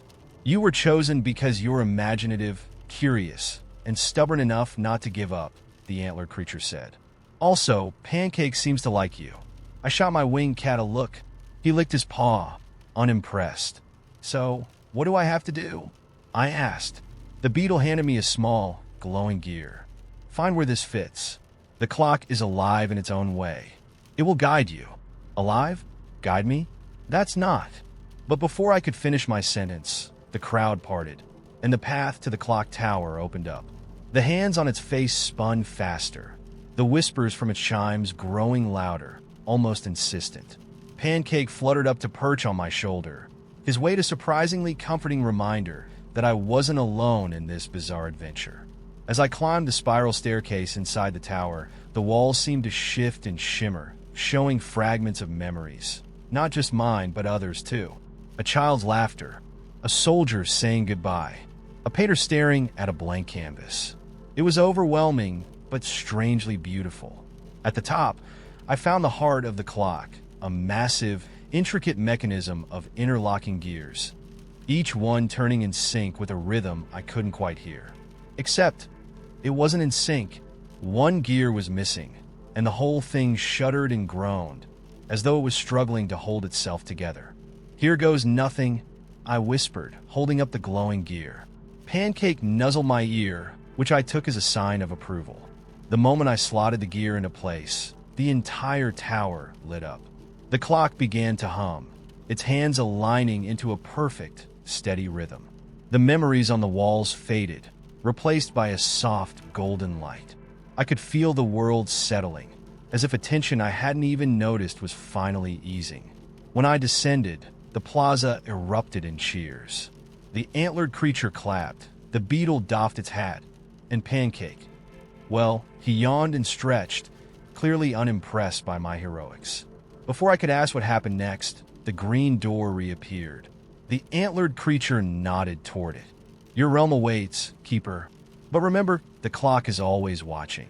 And so is Pancake." I stepped through and found myself back in my room. The little door was gone, but Pancake was there, wings and all, curled up on my bed like nothing had happened. On my desk, a small glowing gear sat next to a tiny clock, its hands ticking in perfect harmony. So, here's my question. If a magical door appeared in your home and led to a world that needed you to save it, would you go through? And, more importantly, would your cat sprout wings and become your boss? Let's start a new story. It was the last place I expected to find magic. A laundromat off a desolate stretch of highway, its flickering neon sign spelling out suds and bubbles in faded pink and blue. My car had overheated somewhere between nowhere and slightly less nowhere, and while waiting for the tow truck, I wandered inside to escape the desert heat. The air conditioning was barely functioning, but it was cooler than the asphalt outside. The place was eerily empty. Machines lined the walls, ancient and dented, their lids gaping open like mouths mid-yawn. A TV mounted in the corner played an infomercial for a blender that could pulverize bowling balls. but the volume was muted. A vending machine hummed softly, stocked with dusty candy bars and off-brand sodas. I sat in one of the cracked vinyl chairs, sipping lukewarm water from a bottle I brought, when the door jingled behind me. An older woman shuffled in, wearing a sun hat that looked too big for her small frame and carrying a basket piled high with clothes. She gave me a polite nod before setting her basket on a folding table. Her movements were deliberate, her expression unreadable. Something about her made the space feel smaller. I tried not to stare, but then she pulled something strange from her basket. A coat that shimmered like oil on water, its colors shifting with every fold. It didn't belong in a place like this, or, frankly, in this world at all. "Beautiful, isn't it?" she said without looking up. Her voice was soft, but it carried. I blinked, realizing I'd been caught. "Yeah," I said, unsure how else to respond. "It's stubborn, though," she continued, tossing the coat into one of the machines. "Can't get it clean no matter what I try." "What is it made of?" I asked before I could stop myself. She turned to me, her lips curving into a faint smile. "Would you believe me if I said moonlight?" I laughed nervously, but she didn't join in. Instead, she reached in her basket and pulled out a pair of gloves, delicate, silvery things that seemed to hum faintly when she moved them. She added them to the machine, then closed the lid with a decisive click. "What's your name?" she asked suddenly. "Evan," I said. "Well, Evan," she said, pulling a small vial from her pocket and pouring its contents into the detergent slot. "You might want to leave before the cycle's done." "Why?" I asked, my curiosity overriding any sense of self-preservation. She glanced at me, her expression unreadable. "Because things tend to shift." I should have walked out right then, but something about her, about this whole surreal situation, rooted me to the spot. I watched as she hit the start button. The machine groaned to life, the drums spinning lazily at first, then faster, faster still. The lights in the laundromat flickered, and for a moment, I swore I heard music, soft, haunting, like a lullaby carried on the wind. The air changed. It felt heavier, charged like the moments before a storm. I stood, backing away instinctively, but my eyes stayed locked on the machine. The drum was spinning impossibly fast now, the coat and gloves inside a blur of shifting light. And then, with a deafening clang, the machine stopped. The woman sighed, pulling a handkerchief from her pocket to dab at her forehead. "Every time," she muttered. "Are you okay?" I asked, my voice shaky. She ignored me, opening the machine and reaching inside. When she pulled out the coat, it was no longer shimmering. Instead, it was dull and gray like ash. She held it up, examining it with a critical eye. "It's not ready," she said, almost to herself. Then she turned to me. "Do you have a car?" It's broken down," I stammered. "Tow truck's on the way." She frowned, as if this complicated things. "You might want to stay a little longer." The lights flickered again, and this time, the hum of the vending machine cut out entirely. Outside, the sky had darkened, though the sun should have been nowhere near setting. I felt a low rumble beneath my feet, like distant thunder. "What's happening?" I asked, my voice rising. She didn't answer. Instead, she pulled the gloves from the machine and slipped them on. They fit her hands perfectly, and for a moment, they gleamed like polished silver. "I need you to do something for me, Evan," she said, her tone urgent now. "Take this." She handed me a small, intricately carved key. It was warm to the touch, pulsing faintly like a heartbeat. "What is this for?" I asked, panic creeping into my voice. "You'll know when the time comes," she said cryptically. "Just don't lose it." Before I could protest, the front door of the laundromat flew open with a bang, and a gust of wind tore through the room. The folding tables rattled, and the empty machines groaned as if they were under pressure. The woman stepped forward, standing between me and the door. "Stay behind me," she ordered. I peeked over her shoulder and saw something impossible. Shadows spilling into the room, moving like liquid, pooling and stretching in unnatural shapes. They weren't cast by anything. They were something. "What are those?" I whispered. "Persistent," she muttered. "That's what they are." Then, with a sudden, fluid motion, she raised her gloved hands and clapped. The sound was sharp, echoing through the room like a gunshot. The shadows recoiled, hissing like steam, but they didn't leave. The woman turned to me, her face tight with focus.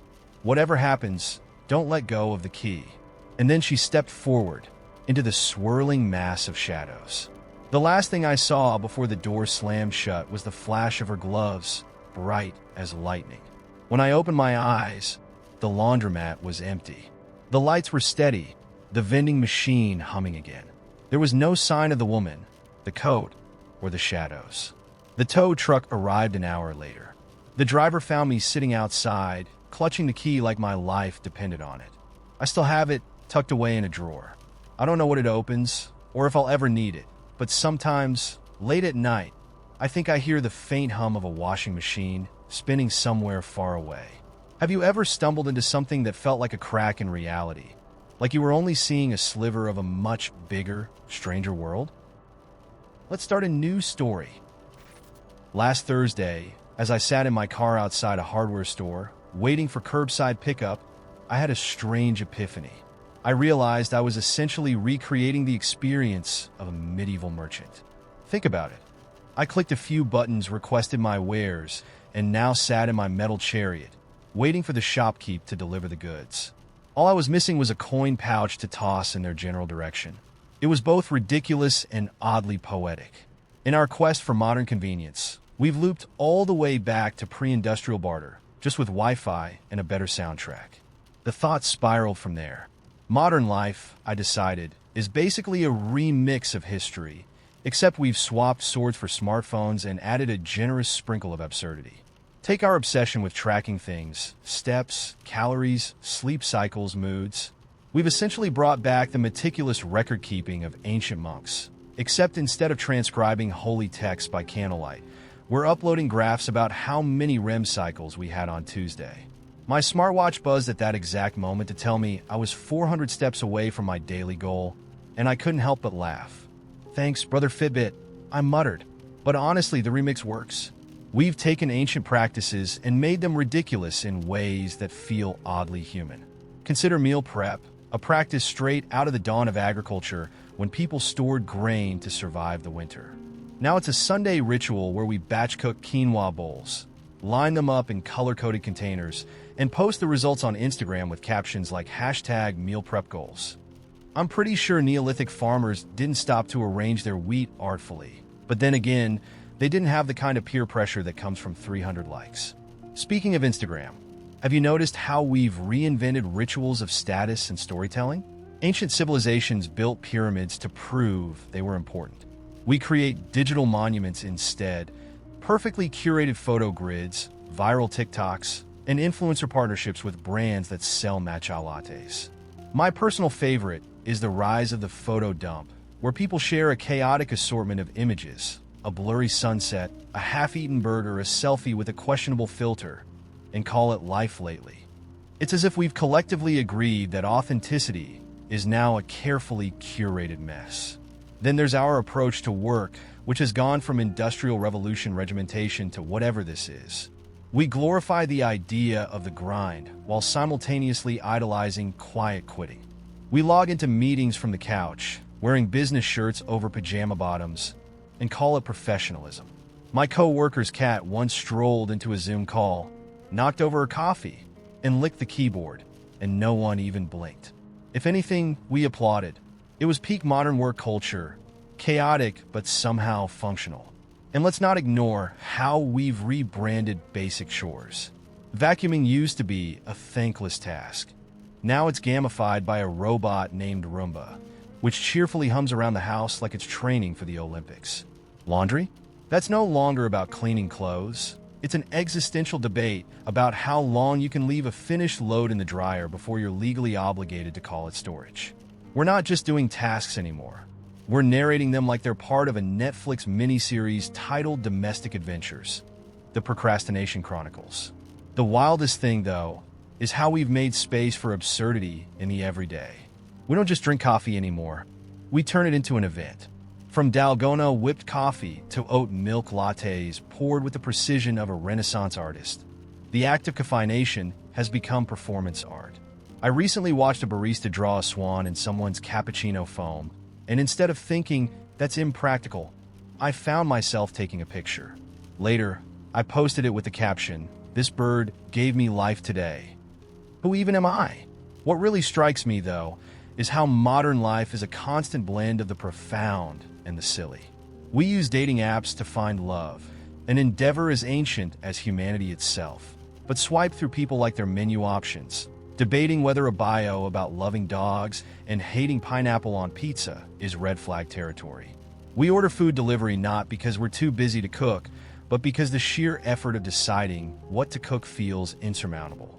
We've turned big questions like how to connect, thrive, or find meaning into micro decisions managed by algorithms. Yet somehow it works. For all the chaos, there's a strange beauty in the way we've adapted. The ancient impulse to share stories around a fire has become texting memes at midnight to make each other laugh. The old tradition of passing down knowledge is now watching a 12-year-old on YouTube explain how to fix your sink with a rubber band and optimism. Even the way we grieve and celebrate has changed, but not diminished. We send digital condolences, share GoFundMe links, and post long, heartfelt tributes for birthdays and milestones.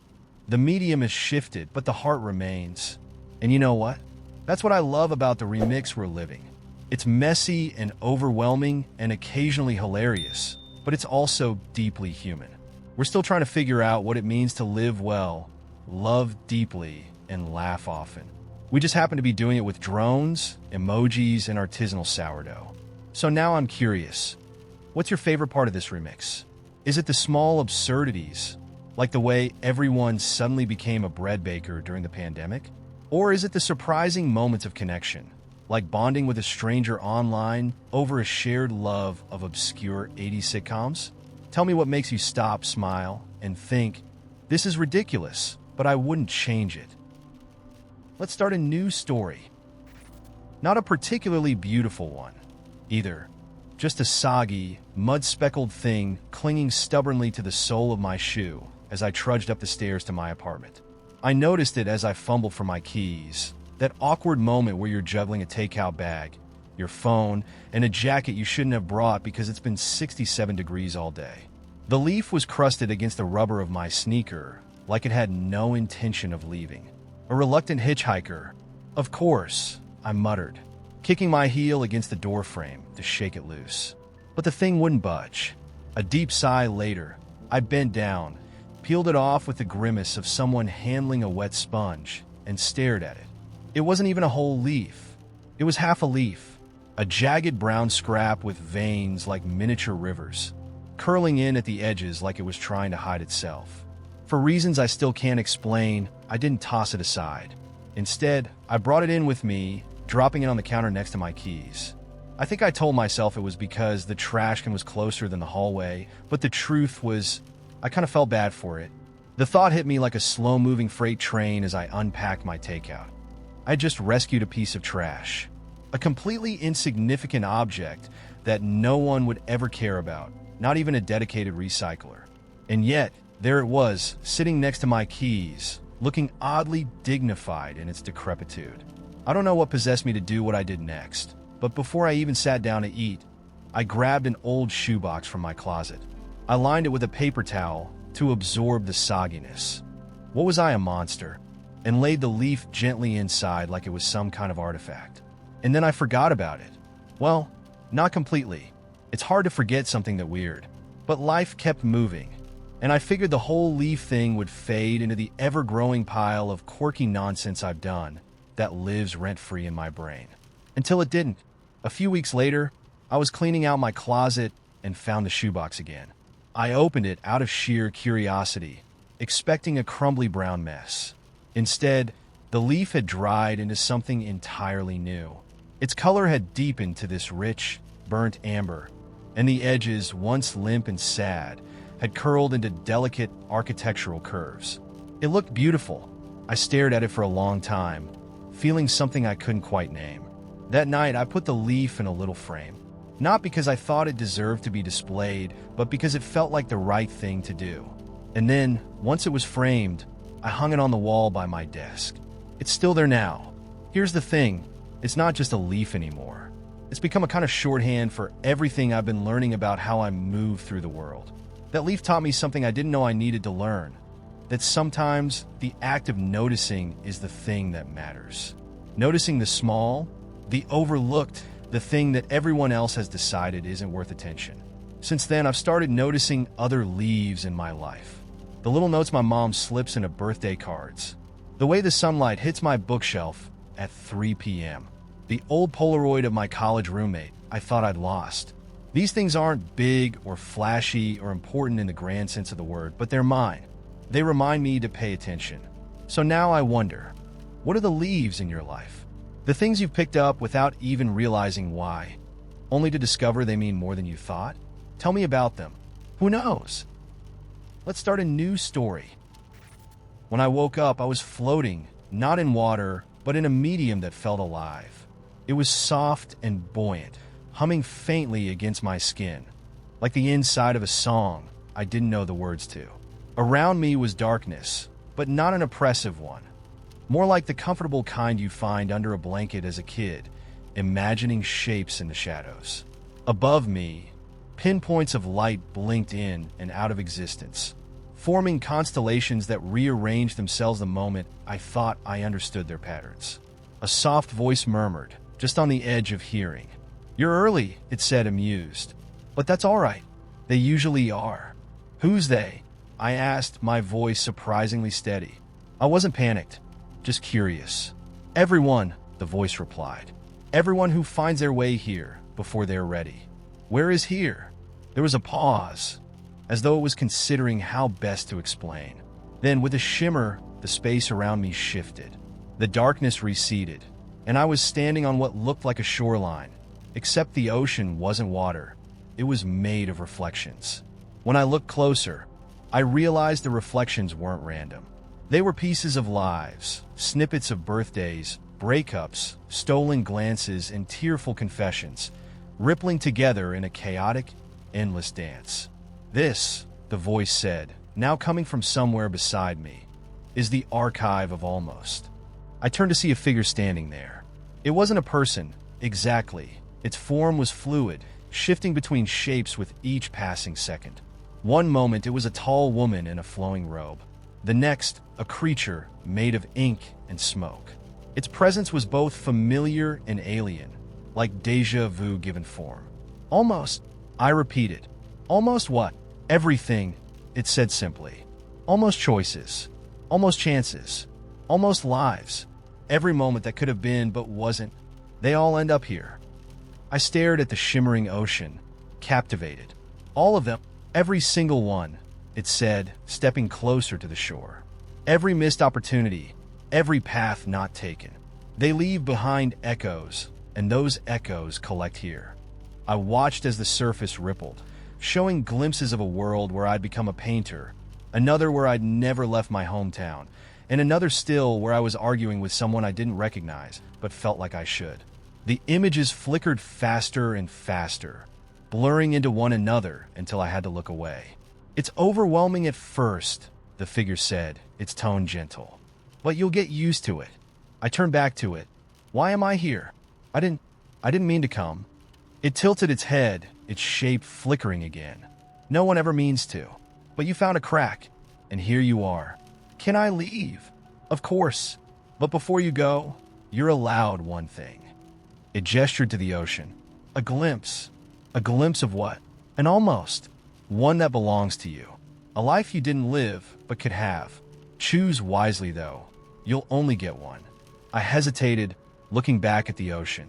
Its surface had stilled, waiting. The reflections felt alive, tugging at something deep inside me. "What happens if I choose wrong?" "There's no such thing," it said. "But a glimpse can change you. That's why we only allow one." My heart raced as I stepped closer to the shore. The air smelled faintly of something familiar. Rain on pavement, maybe, or freshly turned soil. How do I know which one to choose? The figure laughed softly. "You'll know." The ocean began to ripple again, and this time, the reflections seemed to reach for me. I saw fragments of myself, each one slightly different. In one, I was standing on a stage, a microphone in hand, and a crowd roaring. In another, I was sitting in a quiet library, surrounded by stacks of handwritten journals. In yet another, I was running barefoot through a forest, my hair wild and my face lit with laughter. But then one reflection stood out. It wasn't grand or extraordinary. It was quiet. Me, sitting on a sunlit porch, a mug of tea in my hands. I looked older, calmer. There was someone beside me, a child, maybe a grandchild. And we were talking, though I couldn't hear the words. My heart ached at the simplicity of it. "That one," I said, pointing. "I want to see that one." The figure nodded, and the ocean surged forward, wrapping around me like a warm embrace. For a moment, I was there. I could feel the sunlight on my skin, hear the faint clink of the mug against wood, and smell the faintly floral tea. The child beside me laughed, and I laughed with them, the sound carrying a joy that felt as old as the world. And then it was gone. I was back on the shoreline, the ocean retreating to its restless rhythm. The figure was watching me, its form still flickering. "Satisfied?" it asked. I nodded, though my chest felt heavy. "Was that real?" "It could have been," it said. "But it wasn't. Not yet, anyway." "What does that mean?" "It means you have choices left to make," it said simply. This glimpse was a reminder of one possibility. Whether you reach it or not is entirely up to you. I stared at the ocean, the reflections now a blur. "And if I don't, then another almost will join the archive," it said. "But you won't remember this place, so it won't matter." The thought sent a chill through me. "I don't want to forget." The figure smiled, kindly this time. "You won't. Not really. Parts of this will stay with you, even if you don't realize it." The world began to shimmer, the edges blurring as if it were dissolving. The figure stepped back, becoming part of the ocean's light. "Good luck," it said, its voice fading. "Choose well." And then I was awake, back in my bed. The morning sun streamed through the window, painting everything in gold. For a moment, I stayed there, gripping the memory of the archive, the almost life, the child on the porch.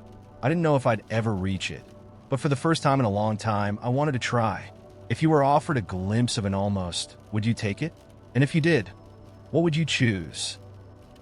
Let's start a new story. This morning, I woke up to the faint sound of applause. Not the raucous, stadium kind. No, this was a polite, restrained clap, as if a single dignified individual were congratulating me on completing the arduous task of regaining consciousness. I cracked one eye open. "Bravo," said a soft, velvety voice from the direction of my nightstand. Truly a masterful performance of morning grogginess. "The way you flailed for the alarm? Pure artistry." I groaned and sat up, glancing at the clock, which had sprouted an attitude overnight. "Who, what, why?" The clock cleared its non-existent throat. "It's 9:06. You're late. Again. But what's punctuality in the grand scheme of eternity? I'm just a humble keeper of time. Do what you will." Its numbers blinked in mockery. "Great. I've snapped," I muttered, swinging my legs over the side of the bed. "No, no," my mattress said, voice low and indulgent, like a spa masseuse trying to lull me back to sleep. "Stay. Lie down. You don't need to face the world yet. Let them come to you." Ignoring my apparently seductive mattress, I shuffled into the bathroom. The mirror greeted me with an audible gasp. Oh no. "Darling, what happened? Did you lose a fight with a lawnmower?" "Rough night," I mumbled. "Rough week, more like." "But don't worry," the mirror said. "I've seen worse." Once a guy with a mullet looked into me. A mullet. Can you imagine? As I brushed my teeth, my toothbrush gave me a play-by-play. "Good job. Okay, hit the back molars. Nice circular motion. Oh, don't forget the gum line." "Yep, there it is. I'm proud of you, champ." The toothpaste tube, meanwhile, grumbled, "Just so we're clear, I'm running on fumes. Next time you're at the store? Priorities." I rinsed and stared into the faucet, half expecting it to have an opinion too. Sure enough, it did. "Little less pressure, please," it said. "You're not watering a lawn. Respect the flow." Back in the kitchen, I discovered that my appliances had been holding a symposium in my absence. The toaster was mid-rant when I walked in. I'm just saying, it was telling the blender, people think bread is easy, but you have no idea the pressure. The heat, the scrutiny. It's unbearable. The blender whirred dismissively. Try liquefying kale sometime. You don't know suffering. Morning all, I said cautiously. The fridge greeted me with a long, grumpy hum. Oh, look who finally showed up. Listen, the milk's gone bad, the carrots are staging a protest, and the leftover Chinese? Don't even think about it. I'll deal with it later. I mumbled, opening the cabinet for cereal. Deal with it now, the fridge snapped. Do you think I enjoy smelling like a compost heap? I'm a fridge, not a dumpster. The cereal box, sitting innocently on the counter, chimed in. Let's go, let's go. Shake me up first. All the good stuff settled at the bottom. I shook it, poured a bowl, and reached for the milk. Don't do it, the fridge warned. I'm telling you, it's a science experiment in there. Against my better judgment, I sniffed the milk. The fridge wasn't lying. I tossed it, earning a triumphant, told you, from my passive-aggressive appliance. Desperate for a moment of peace, I stepped outside onto my porch, thinking fresh air might clear my head. It didn't. Instead, a pair of pigeons on the railing were deep in debate. It's definitely a pretzel, one cooed, gesturing with its beak toward the ground. The other pigeon scoffed. That's no pretzel. That's a bagel fragment, you idiot. I turned away from the avian argument only to hear the lawn chime in. Oh, look, it's the absentee landlord. You know, a little water wouldn't kill you. Or, hey, maybe mow us sometime? We're practically a jungle out here. Even the sky wasn't safe. A passing cloud rumbled lazily. Don't bother looking at me. I'm not raining today. You'll have to sulk indoors. Walking down the street, I began to realize that everything had a voice now. The stop sign grumbled about its boring job. It's always stop with me. I never get to say go. The trash can complain about its diet. All coffee grounds and banana peels. No variety. And even the sidewalk groaned under my feet. Do you mind? I'm not a dance floor. By the time I got back home, my head was spinning from the sheer amount of unsolicited commentary. I flopped onto the couch, which groaned dramatically. Oh sure, just collapse on me without warning. You ever hear of easing into it? Can I get 5 minutes of silence? I asked, exasperated. Good luck with that, the lamp said, flicking on unprompted. By the way, you really need better lighting in here. I'm doing my best, but honestly, I'm not a miracle worker. Despite the relentless chatter, I found myself oddly charmed. My home, my street, my entire world, it had come alive in the strangest, most hilarious way. Everything had a personality, quirks, grievances, and even the occasional compliment.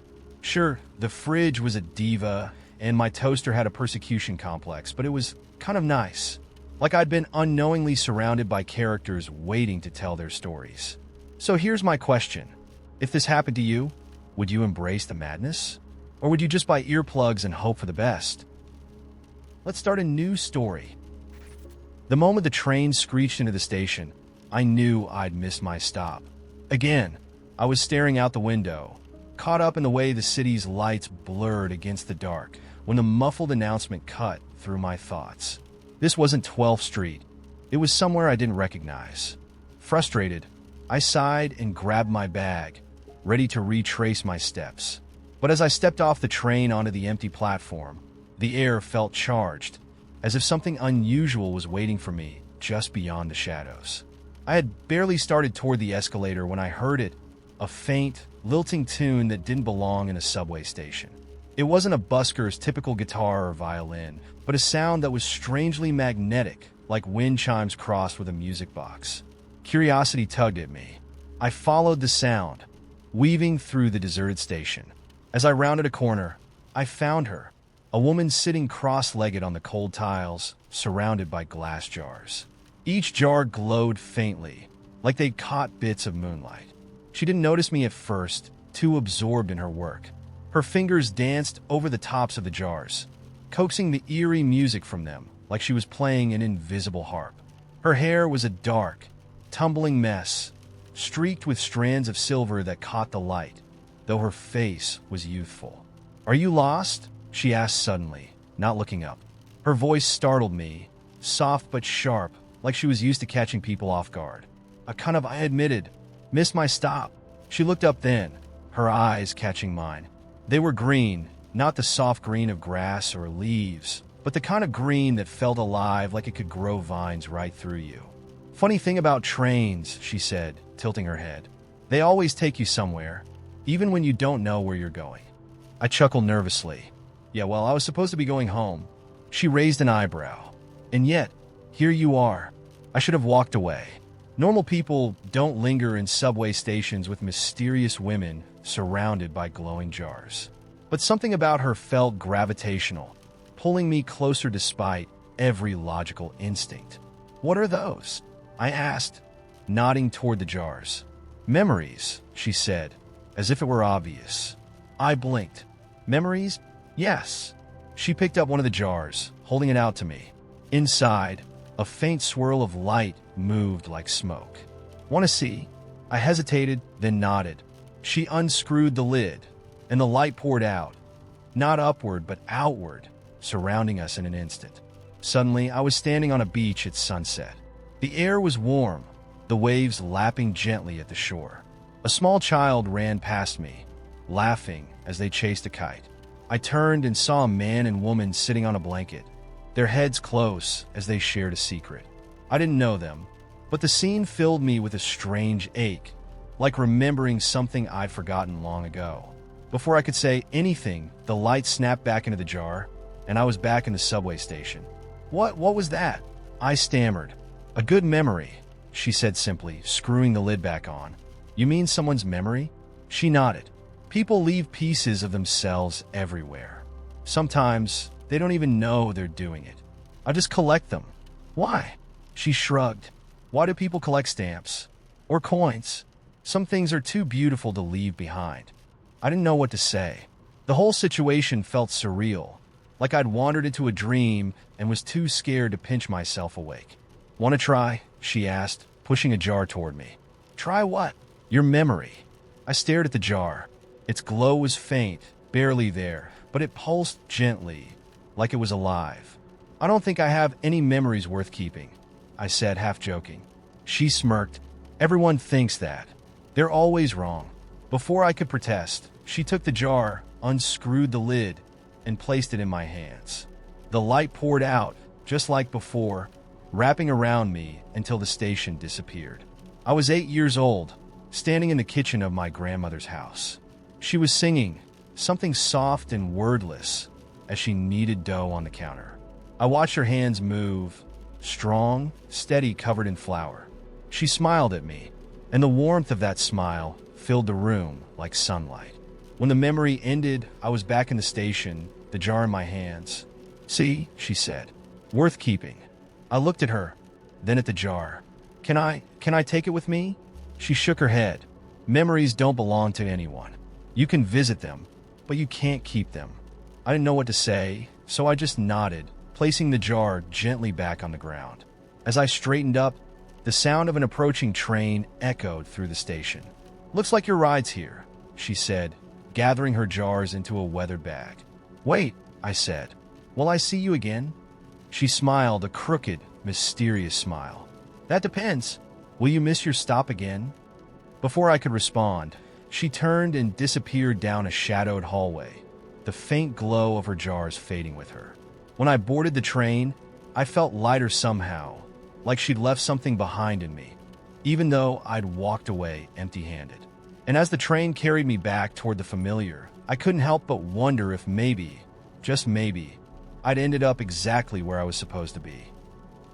Let's start a new story. There's a tiny street in my neighborhood that isn't always there. I know how that sounds.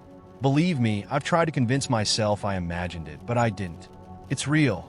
The first time I found it, I was walking home after a fight with my best friend. You know how those arguments go. The kind where no one's wrong, but both of you walk away feeling like you've lost something. I wasn't ready to go home yet, so I took the long way, letting the cold autumn air sting my cheeks. That's when I saw the street. It branched off from a road I'd walked 100 times before, a narrow cobblestone lane framed by wrought iron street lamps. It wasn't marked, and the buildings on either side looked like they belonged in another era, tall and narrow with ivy crawling up the brickwork. The light spilling from the windows was warm and golden, The kind of light that makes you feel like you've stumbled into someone else's cozy secret. I stopped at the entrance, trying to place it. It didn't feel new. It felt forgotten, like an old book you suddenly remember is sitting on your shelf. Curiosity got the better of me, and I stepped onto the cobblestones. The first thing I noticed was the sound. It wasn't loud, just faint music drifting through the air, the kind you might hear at a carnival. Tinkling piano notes and soft strings. It made the whole street feel alive, like it was watching me explore. The shops lining the lane weren't normal shops. The first one had no sign, just a display of snow globes in the window.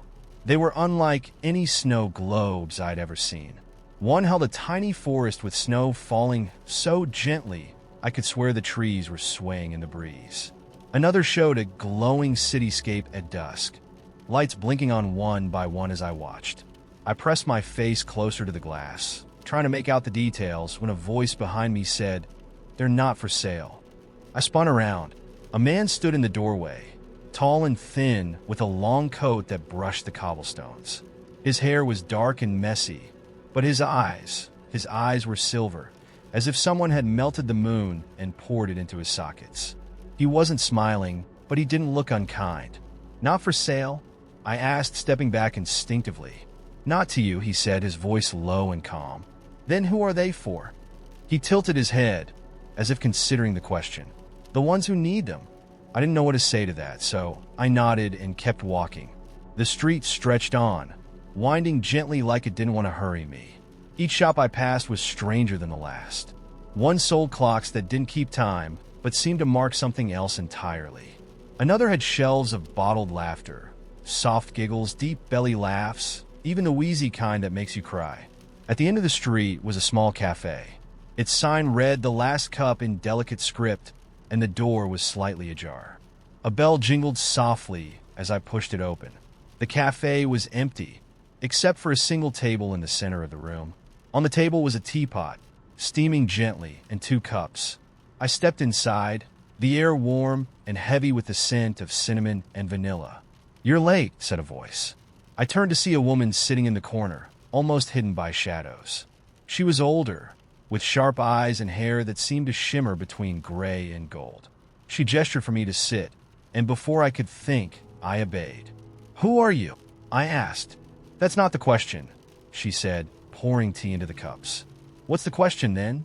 She slid a cup toward me and leaned back, studying me like I was a puzzle she wasn't sure how to solve. "Why are you here?" I opened my mouth to answer, but nothing came out. I didn't know why I was there. I didn't even know how I'd found the street. She smiled faintly, as if she'd expected that. "Drink," she said, nodding toward the cup. The tea was warm and sweet, but as soon as I swallowed, something shifted. The room around me faded, and I was no longer in the cafe. I was in my own memory. I was 6 years old, hiding under my bed after breaking my mother's favorite vase. I could hear her calling for me, her voice tight with worry, but I didn't answer. I just hugged my knees and cried silently, too scared to face her. The scene changed. I was 15, standing in a park with my best friend, the same one I'd fought with earlier. We were laughing so hard we couldn't breathe, the kind of laugh that makes your whole body ache with joy. Another shift. I was back at the cafe, the woman watching me carefully. "What was that?" I asked, my voice trembling. "The moments you've carried," she said. "The ones that have shaped you, for better or worse." I looked down at the tea, the liquid now dark and still. "Why show me that?" She stood, her chair scraping softly against the floor.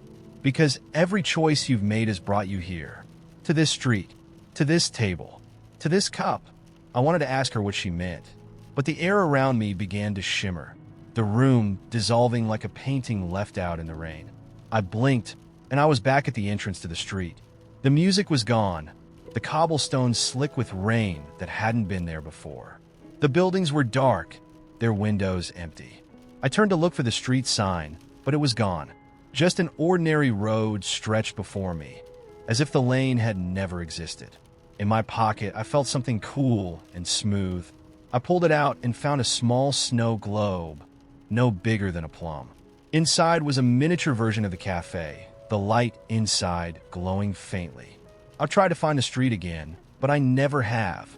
The snow globe sits on my desk now, and every so often, the light inside flickers. Have you ever stumbled into a place that felt like it was waiting just for you? A place you couldn't find again, no matter how hard you tried? Let's start a new story. The first time I realized I might be in love with Logan, we were in the middle of a heist. Well, not a real one. Our heists were strictly small-time and borderline legal. This one involved sneaking into the old observatory just outside of town, the one marked condemned with a chain-link fence surrounding it. Logan and I had been best friends since 7th grade when he defended me from a lunchroom argument about whether dinosaurs had feathers. He was on Team Feathers. I wasn't, but he stood up for me anyway because the other kid was being a jerk. That's Logan in a nutshell. Always in your corner, even when you're wrong. You know this is a felony, right? I whispered as we crouched near the fence, bolt cutters in hand. Only if we get caught, he said, grinning, his dark hair a mess from the wind. Now hold the flashlight steady. I rolled my eyes but complied, watching as he snipped the chain with precision. It was just another adventure, one of many, but this time something felt different. Maybe it was the way the moonlight hit his face or the adrenaline buzzing in my veins. Whatever it was, I couldn't stop staring. We slipped inside, flashlights slicing through the darkness. The observatory smelled like rust and dust, the air thick with the echoes of abandoned dreams. Logan found the switch for the dome, and with a grinding groan, it opened to reveal a sky so full of stars it felt like we'd stepped into another world. "Ta-da," he said, spreading his arms wide. I laughed.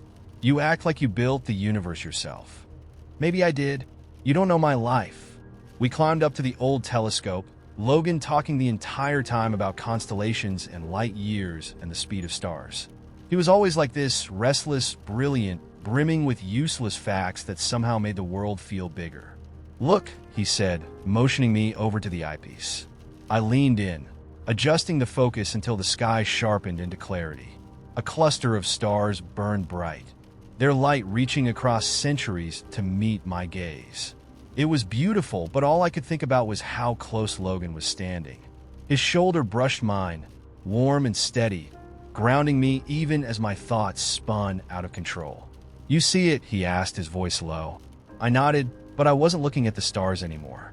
That was the moment I knew I was screwed. We didn't talk about it, of course. Logan was Logan, reckless, charming, completely oblivious to the fact that my heart was a mess whenever he was around. I buried it, chalking it up to some fluke of hormones or the romantic effect of starlight. We went back to our normal routine, bad movies, midnight adventures, endless teasing. But everything changed on New Year's Eve. We were at a party we didn't want to be at, crammed into a stranger's living room with too much noise and not enough oxygen. Logan had been roped into a drinking game, and I was nursing a soda in the corner, watching him hold court like he always did. He was magnetic, effortlessly drawing people in with his jokes and easy smile. I hated how much I noticed it. At midnight, the crowd erupted into cheers, couples kissing, confetti raining down. I turned away, pretending to be fascinated by the snacks table. Then I felt a hand on my shoulder. "Hey," Logan said, his voice softer than usual. "You okay?" I shrugged, trying to play it cool. "Yeah, just not really a party person, you know?" He nodded, his eyes scanning my face. "Same. Let's get out of here." We ended up at the park, sitting on swings like a couple of kids. The air was cold, our breath fogging in the moonlight. Logan was quiet for once, staring at the ground like it held the answers to every question he'd never asked. "You ever feel like you're chasing something you can't catch?" he said suddenly. "All the time," I admitted. "Why?"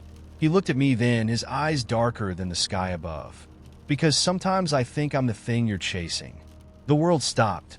My hands tightened on the swing chains, my heart pounding so loudly I was sure he could hear it.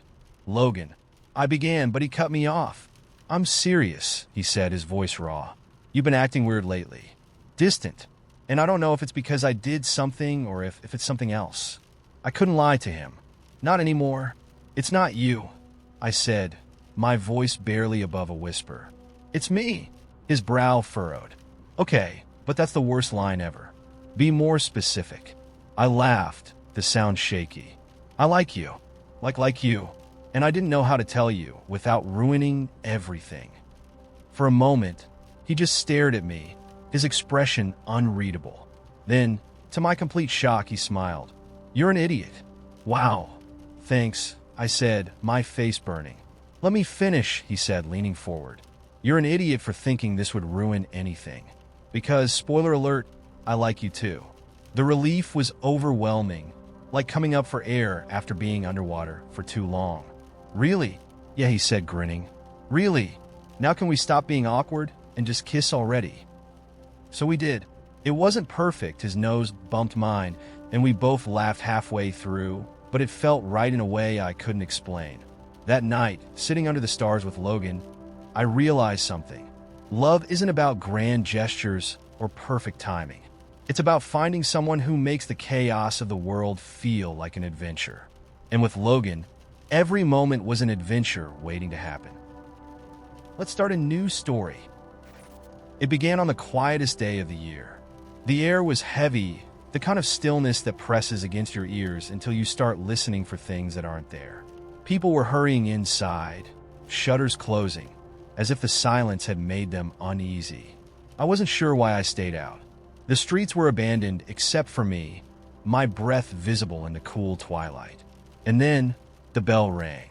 I froze. It wasn't the chime of a clock tower or a church bell. It was singular and deep, reverberating through the empty streets like a pulse.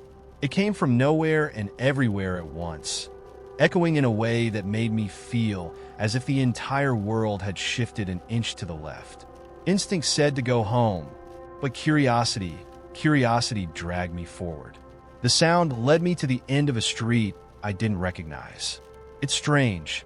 I've lived in this town my whole life and thought I knew every corner, every alley. But this street was unfamiliar. Its cobblestones gleamed, slick from some invisible dew, and the lampposts were lit, casting warm amber light even though they hadn't worked in years. At the end of the street stood a small shop I was certain hadn't been there yesterday. Its sign read simply, "One night only." The door opened before I could touch it. Warm air spilled out, carrying the faint scent of cinnamon and something sharper, like burnt sugar. Inside was a room that defied logic. It was vast but cozy, sprawling but intimate. Shelves stretched up higher than they should have, crammed with objects that shimmered in the firelight. A compass with no needle, a pair of gloves stitched with constellations, and a jar of ink that swirled like a galaxy. At the center of the room was a counter, and behind it stood a woman.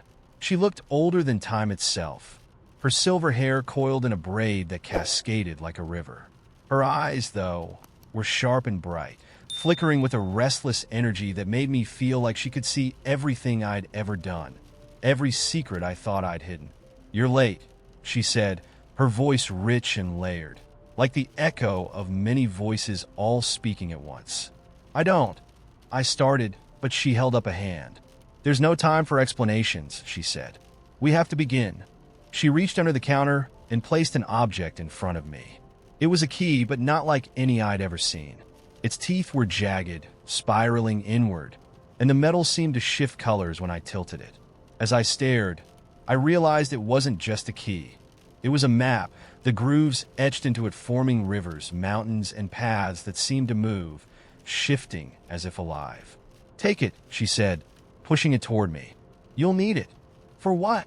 I asked, finally finding my voice. "To open the door." Before I could ask what door, she gestured behind me, and when I turned, I saw it.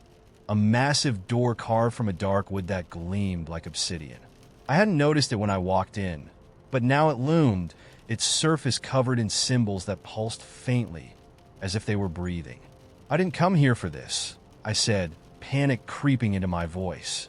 "No one does," she replied with a smile that wasn't unkind. "But you're here, and the door's waiting."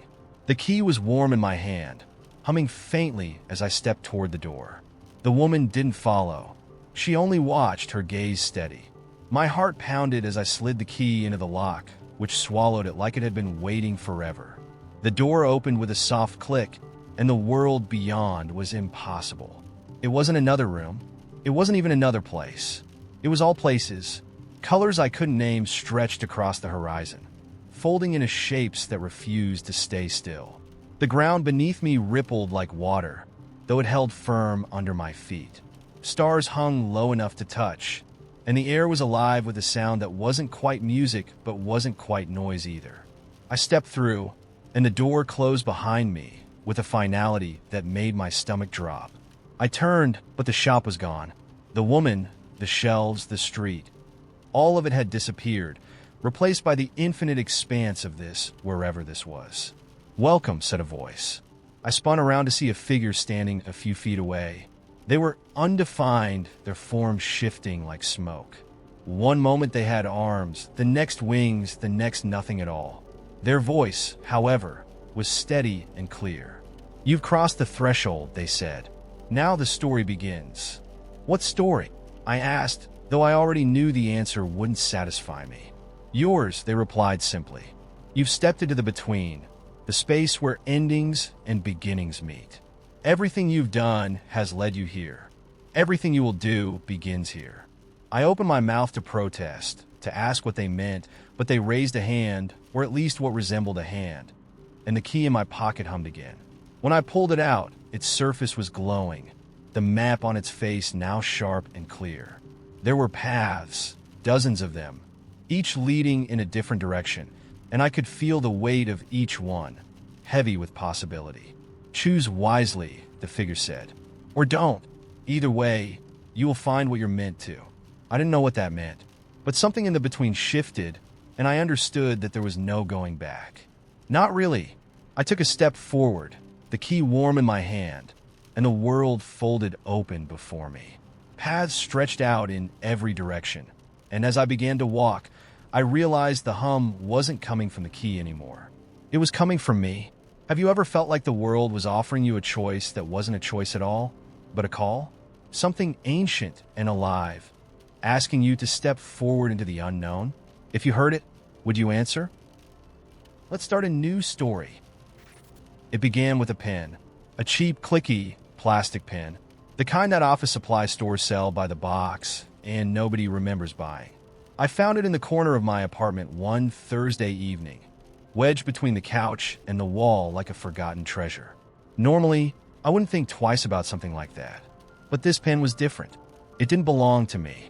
I live alone, and as far as I know, none of my friends have a habit of leaving pens behind after visiting. It wasn't mine, and it wasn't theirs. So where had it come from? The more I looked at it, the stranger it seemed. It wasn't branded like the ones you get at banks or hotels.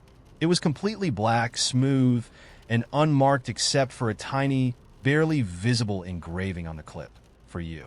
I should have ignored it, tossed it in a drawer, and forgotten about it. But instead, I clicked it, and that's when everything got weird.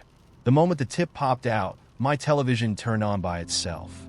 It was tuned to a nature documentary, the kind with an ominous narrator talking about predators in the wild. A lion was prowling across the screen, its golden eyes locked on the camera like it was staring at me. Coincidence, I said out loud, because apparently talking to yourself makes strange things less strange. I clicked the pen again, and the TV turned off. Now, I'm not the kind of person who believes in magic. I'm the kind of person who reads the instructions on microwavable soup just to be safe. But a pen that could control my TV? That was new. And once I noticed that, I started noticing other things. I clicked the pen once while standing in the kitchen, and my coffee maker, which had been empty and off, began brewing on its own. No water, no grounds, just steam hissing and a faint, nutty aroma filling the air. I clicked again, and it stopped. By this point, I'd stopped telling myself it was a coincidence. This pen, this unremarkable plastic pen, was doing something. I had no idea what or why, but it felt like I was standing on the edge of a cliff, peering into a vast, surreal abyss. Naturally, I decided to test it. Click. My bedroom light turned on. Click. The radio in my bathroom started playing a song I didn't recognize, something old and jazzy, the kind of music that makes you feel like you're in a black and white movie. Click. The faucet in the kitchen turned itself on and then off again, as though the pen were experimenting with me as much as I was experimenting with it. It was thrilling, like I'd stumbled upon some secret rulebook for the universe. And then, in the middle of all this, the pen started to write on its own. I hadn't even touched it to paper, but the tip dragged across a napkin on the counter, leaving a single word in neat, looping script. Tomorrow. The thrill turned into something colder. Sharper. What did that mean? Tomorrow what? Was this some kind of warning? A threat? A promise?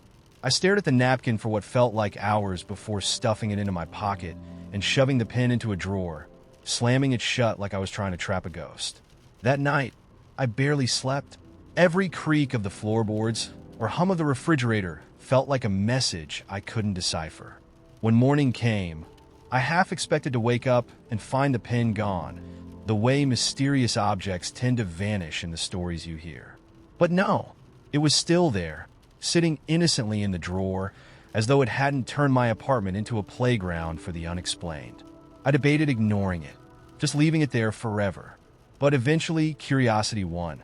Around noon, I opened the drawer, picked up the pen, and clicked it. The knock on my door came immediately. I froze, the pen still in my hand. Another knock, tentative but deliberate. Slowly, I went to the door and looked through the peephole. A man was standing there, holding a box wrapped in brown paper. He didn't look threatening, just ordinary. Mid-30s, wearing a sweater and glasses, like someone you'd see in line at the post office. "Who is it?" I called through the door, my voice cracking. "I'm here to deliver this," he said, holding up the box. His tone was polite but flat, like he was reading from a script. "I didn't order anything," I said. "It's not about what you ordered," he replied. "It's about what's yours." Something about that sentence made my stomach flip. Against my better judgment, I opened the door just enough to take the package. The man didn't say anything else. He just nodded, turned, and walked away. I watched him disappear down the hallway, my pulse hammering in my ears. I carried the box to the kitchen and set it on the table. It wasn't heavy, but it felt significant, if that makes sense. Carefully, I unwrapped the paper and opened it. Inside was a notebook, plain black leather, with no logo or branding, just like the pen. I opened it to the first page. More of that neat, looping script was waiting for me, as if someone had been expecting I'd find it. It read, "This is the beginning of your story. Be careful how you write it." I sat there for a long time, staring at those words, trying to decide if I should pick up the pen again or throw it out the window. In the end, I did neither. Instead, I started writing. So, here's my question. Have you ever found something, an object, a moment, an experience, that felt like it didn't belong in this world? Something that left you wondering if maybe, just maybe, reality isn't as solid as we think. Tell me about it, because I think there's more to this story, and maybe, just maybe, you've seen it too. Let's start a new story. It was late evening when I stumbled upon the library's Lost and Found section. The city library, an ancient brick building that smelled of old paper and rain-soaked shoes, was where I often ended up when I didn't know what else to do with myself. That night, I was wandering aimlessly among the stacks when I spotted the corner. It was just a humble shelf near the checkout desk, labeled with a laminated sign. Found objects, claim here. I wasn't looking for anything, but curiosity nudged me forward. The shelf was cluttered with the usual suspects. A single mitten, a scratched pair of reading glasses, a water bottle with a faded sticker that read hydrate or dihydrate. But what caught my attention was a small red notebook, its cover scuffed and creased as if it had lived a full life in someone's pocket. It was out of place among the other items, its battered charm suggesting it held something more personal than a misplaced scarf. I picked it up, flipping through the pages cautiously, half expecting to find grocery lists or sketches of flowers. Instead, I found words, not stories exactly, not journal entries either, just thoughts scattered and raw, like they'd been spilled onto the page in a rush of ink and feeling. The first page read, "If you find this, you're part of it now." The rest was a series of fragments, some poetic, some absurd, and some so startlingly honest that I felt like I'd walked into a conversation that wasn't meant for me. I told him I didn't need the umbrella, but I did. I still have it. It smells like his cologne. Does anyone else think about the fact that stars are just old light pretending to be present? Today I waved at a kid on the bus. She waved back like we'd known each other for years. What would it be like to live that openly? Each page was different, a kaleidoscope of someone else's mind, But it wasn't until the very end that I found the line that stopped me cold.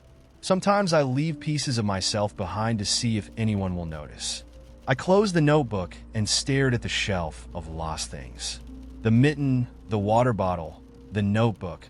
They were all echoes of someone, fragments of lives that had brushed up against the world and left marks. I wondered who had written those words, why they had carried this little book around, and why they'd let it slip away. The librarian noticed me lingering and called out, "Lose something?" I hesitated, holding up the notebook. "No, but do you know who left this?" She shook her head, smiling faintly. "People leave the strangest things here. Sometimes they come back for them, and sometimes they don't. Finders keepers, I guess." I tucked the notebook into my bag, unsure what else to do. It felt wrong to leave it there, abandoned among umbrellas and unmatched gloves. That night, I couldn't stop thinking about it.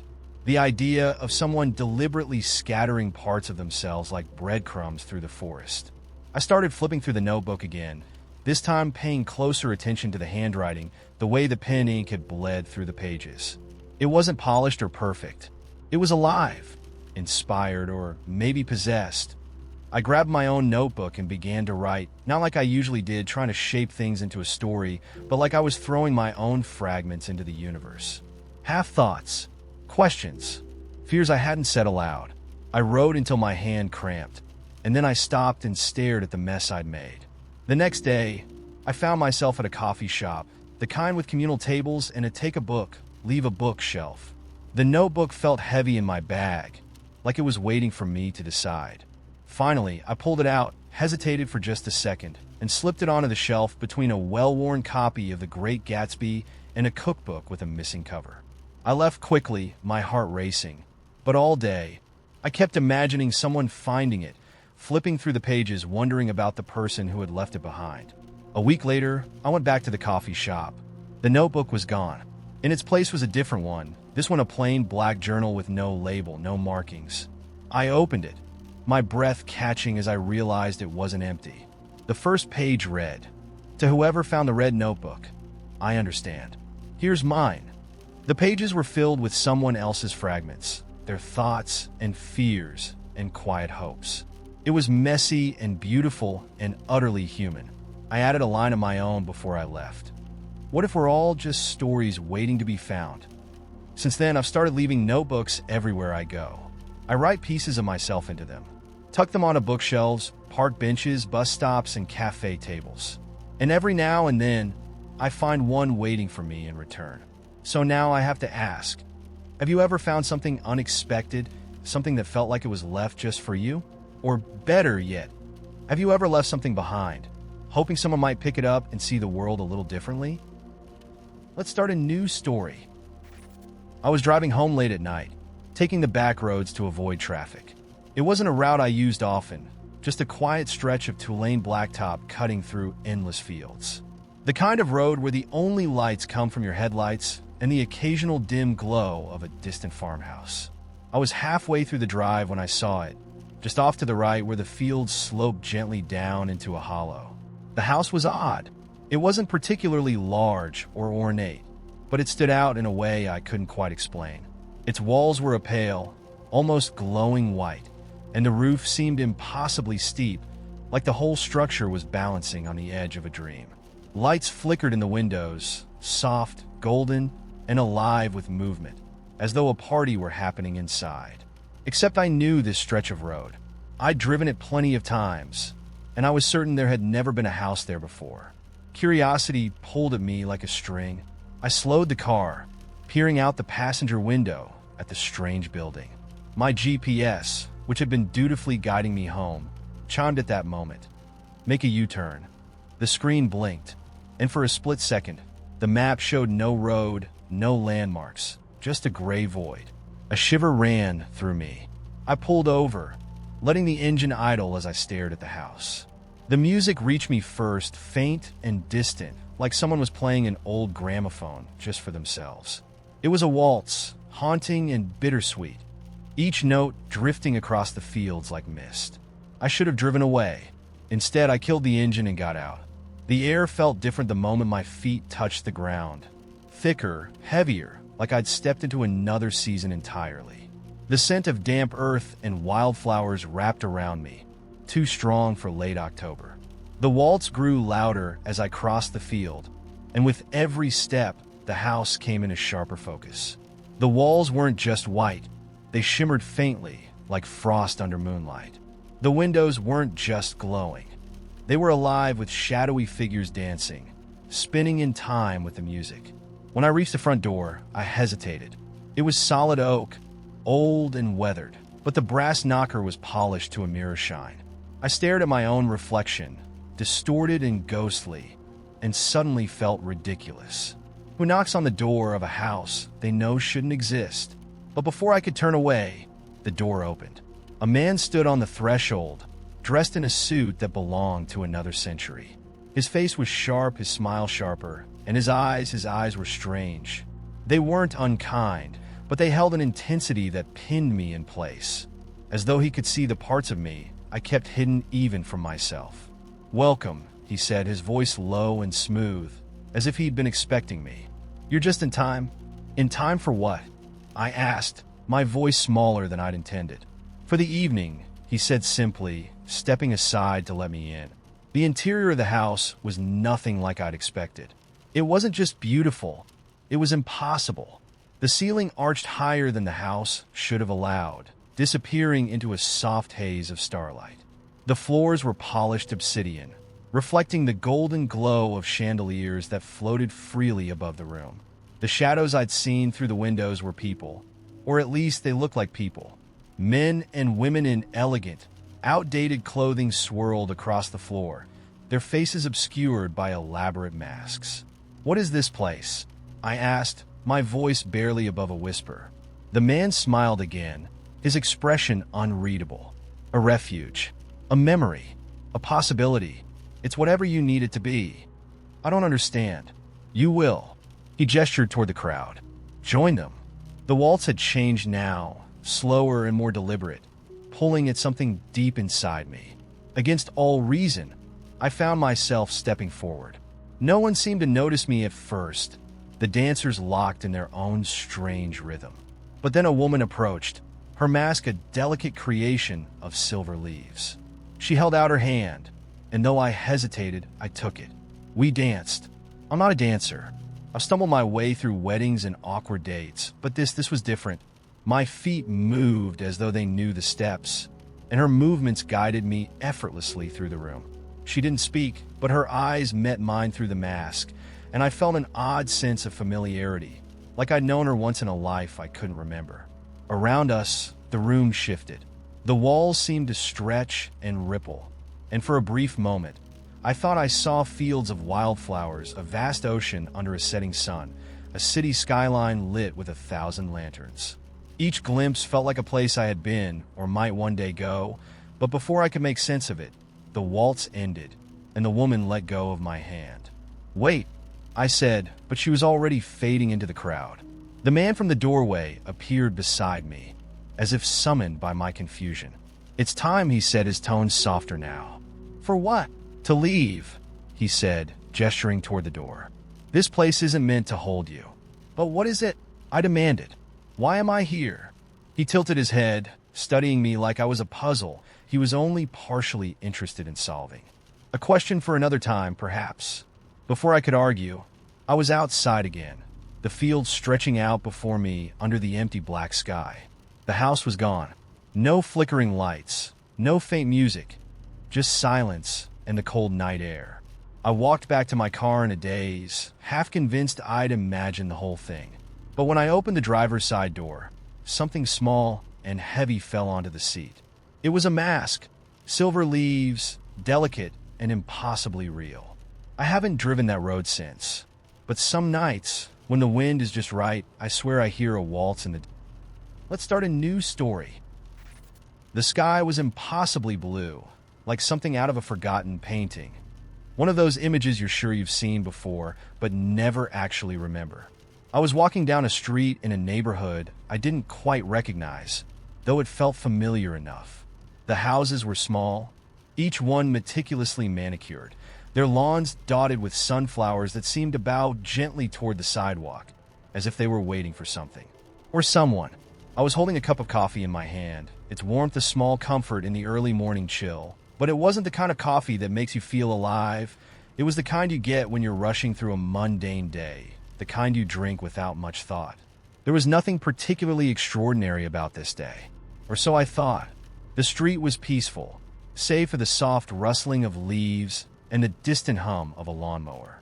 As I walked, I noticed something unusual.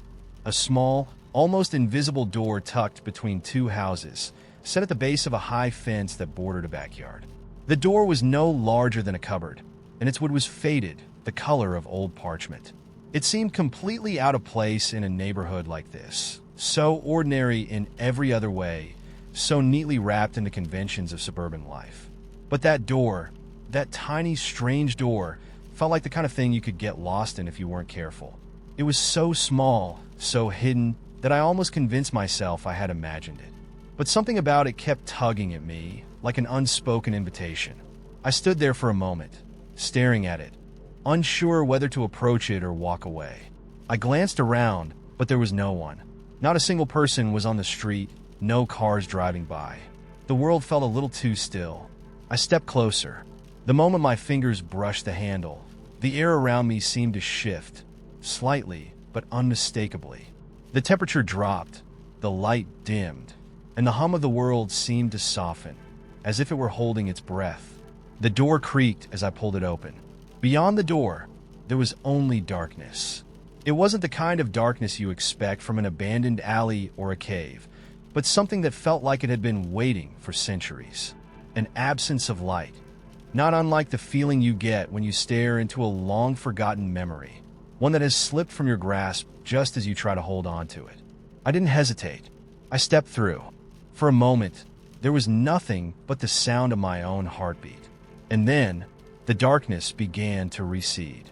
I found myself standing in a room that was entirely unfamiliar, and yet completely familiar, like a forgotten dream suddenly resurfacing. The walls were lined with shelves, each one filled with objects I couldn't place. Antique clocks, porcelain dolls, a small, cracked mirror. The scent in the air was rich with the weight of old leather, dust, and something vaguely floral, like an old garden after a rain. I looked down and realized I was no longer holding the cup of coffee. It had vanished entirely. In its place was a small brass key, cool to the touch.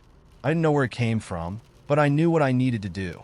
There was a door across the room, tucked between two bookshelves, with a keyhole just the right size for the brass key. I walked over to it without question, my hand guided by something I couldn't explain. I slid the key into the lock, and as it turned, the door groaned open, revealing a long, narrow hallway. The walls were covered in yellowed photographs, black and white images of people who felt like they belonged to some other life. Some of them looked directly at the camera with a strange intensity, as if they were waiting for me. The hallway stretched on endlessly, but the more I walked, the more the air around me seemed to hum, a low, resonant frequency that vibrated through my body. I kept walking. At the end of the hallway, there was another door. This one was wooden, heavy, and carved with intricate patterns that swirled like water. The moment I reached for the handle, I heard something, a soft sound like the sound of footsteps behind me. I turned quickly, my heart skipping a beat. But there was nothing. I opened the door. Beyond it was a room, far larger than I'd expected, lit by the soft glow of countless candles. The floor was covered in Persian rugs, their deep reds and golds bleeding into one another. But what caught my attention was the centerpiece of the room, an old, worn-out armchair, its fabric faded and patched, sitting in the middle of the room. The chair looked, waiting, as if it had been expecting someone. I took a step toward it.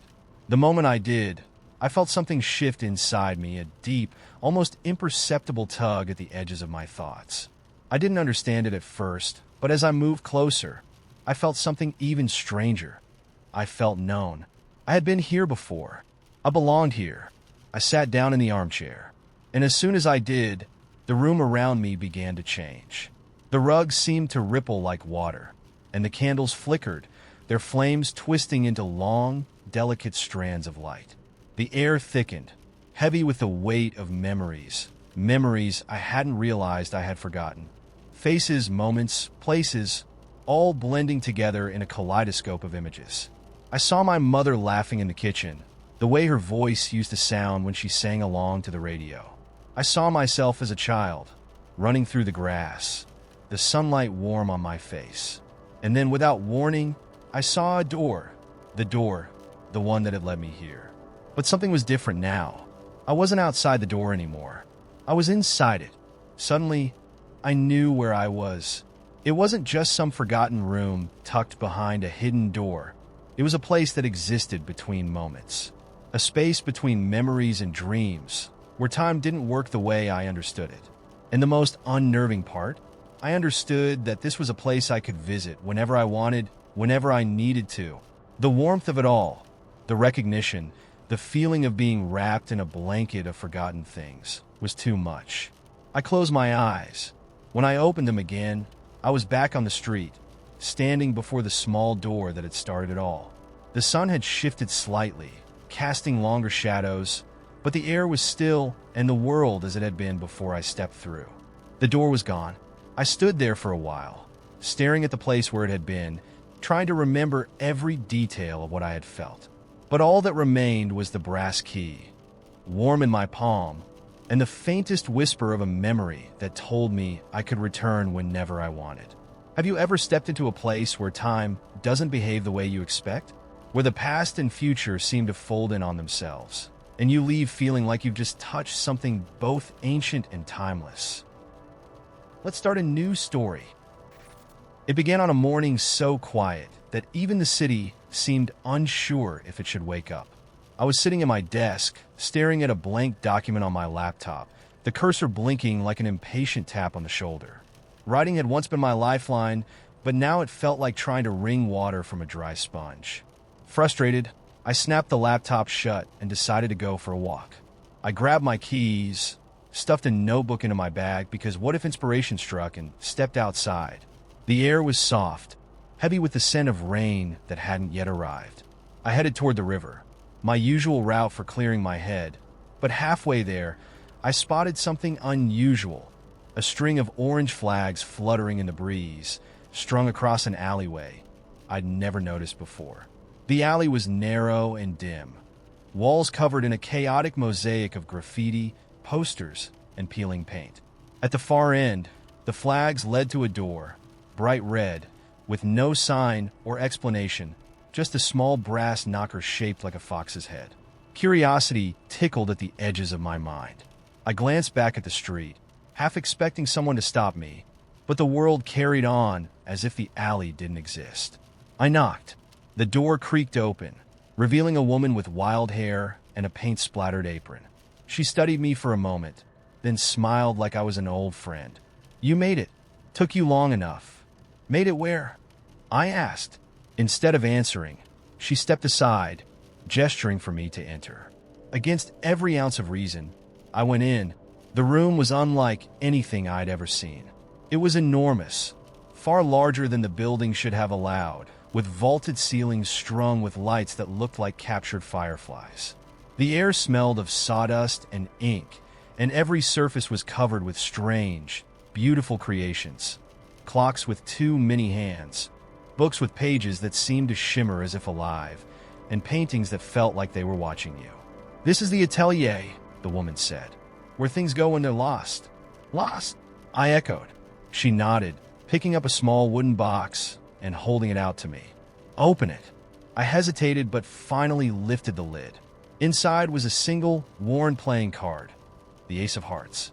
As soon as I touched it, a memory surged forward, a sharp pang of familiarity. It was the card I'd carried around as a kid, convinced it was lucky, until I'd lost it during a move. Seeing it again felt like stepping into a snapshot of my own childhood. "But how is this?" "Everything lost finds its way here eventually," she said. "Sometimes it's things. Sometimes it's ideas. Sometimes it's people." She gestured around the room, and suddenly, I began to notice things I hadn't seen before. A stuffed bear missing one eye, a tiny golden key, a sketchbook with frayed edges. Every item radiated a kind of quiet significance, as if it held the weight of untold stories. Why am I here? I asked. Something of yours is here, she said. You just have to find it. I wandered the room, drawn to objects at random. Each one seemed to tug at a thread deep within me, unspooling memories and emotions I'd forgotten I carried. A faded Polaroid reminded me of the summer I spent building forts in my grandparents' attic. A cracked teacup brought back the tea parties I'd thrown for my younger sister, complete with peanut butter sandwiches and mismatched plates. And then I saw it.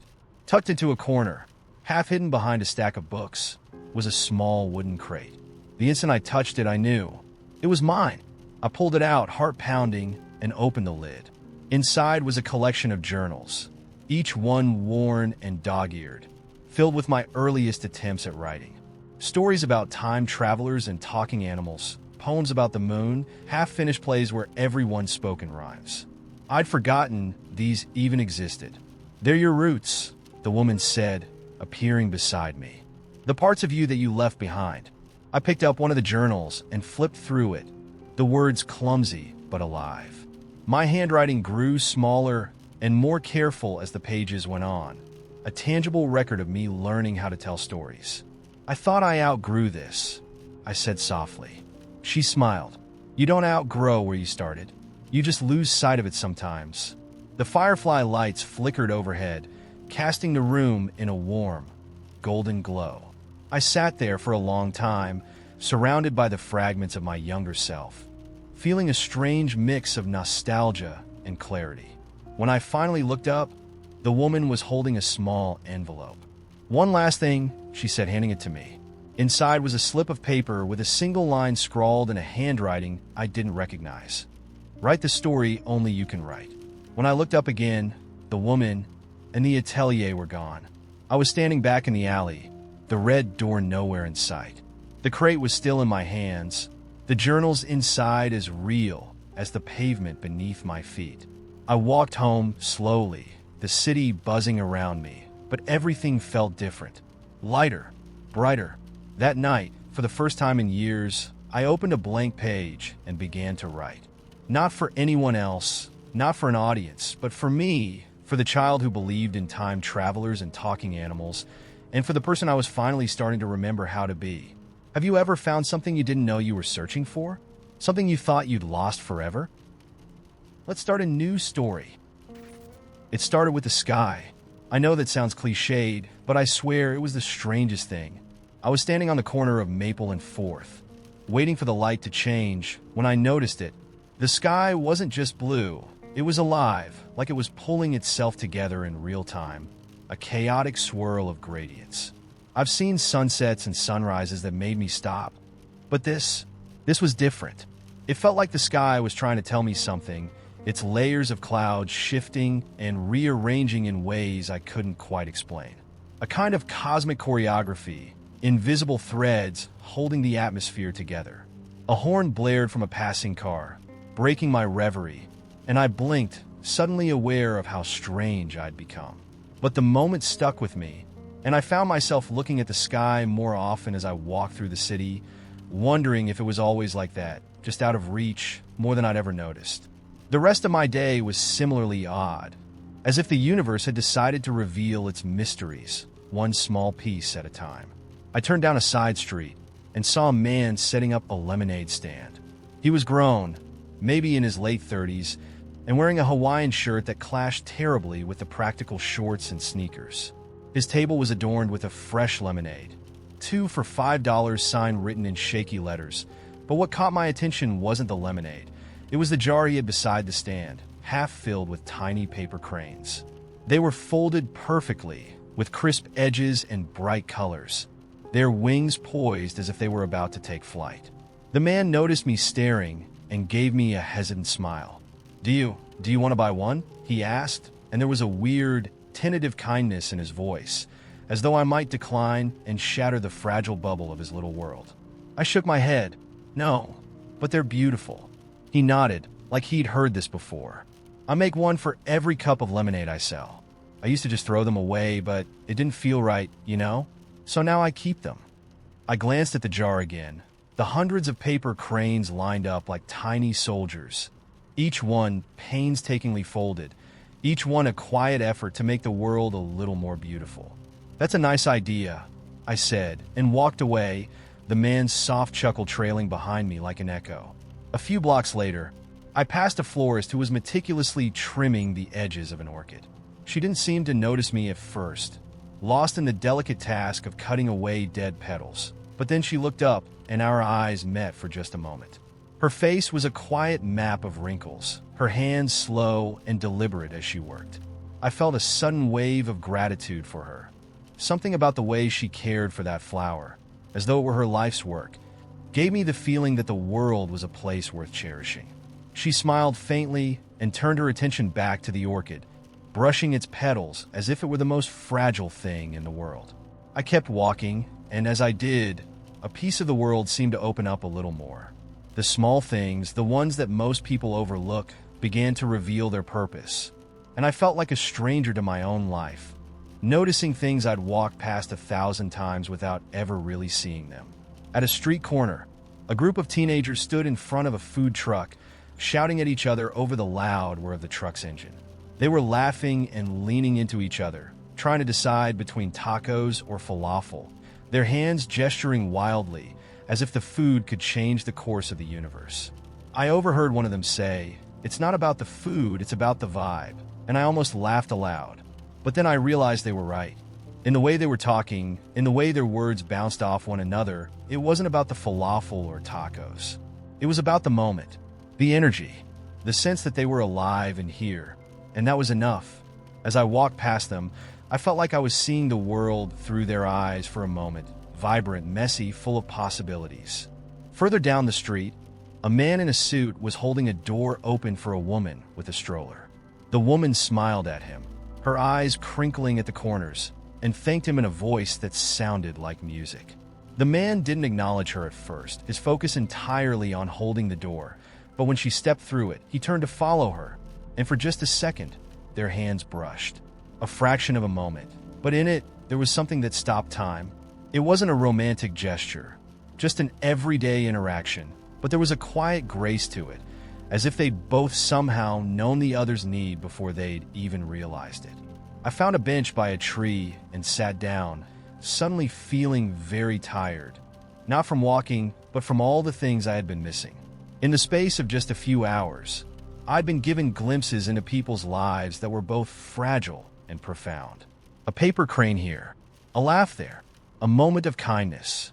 It was as if the world had been speaking to me in a language I had never bothered to learn, and now that I was paying attention, I could hear the poetry in everything. The sky, which had seemed so strange earlier, was now a blanket of soft pink and lavender, stretching across the horizon like an unfinished painting. I looked up and found myself wondering, how many of these moments have I missed over the years? How many small gestures, tiny acts of grace, had slipped by while I was busy with the noise of everyday life? I sat there, watching the world for a long while, and then, finally, I stood and walked home, the city around me glowing with the quiet brilliance of things that had been there all along but had only just revealed themselves to me. And now, I want to ask you, what's something small that you've noticed recently that made you feel like you were seeing the world for the first time?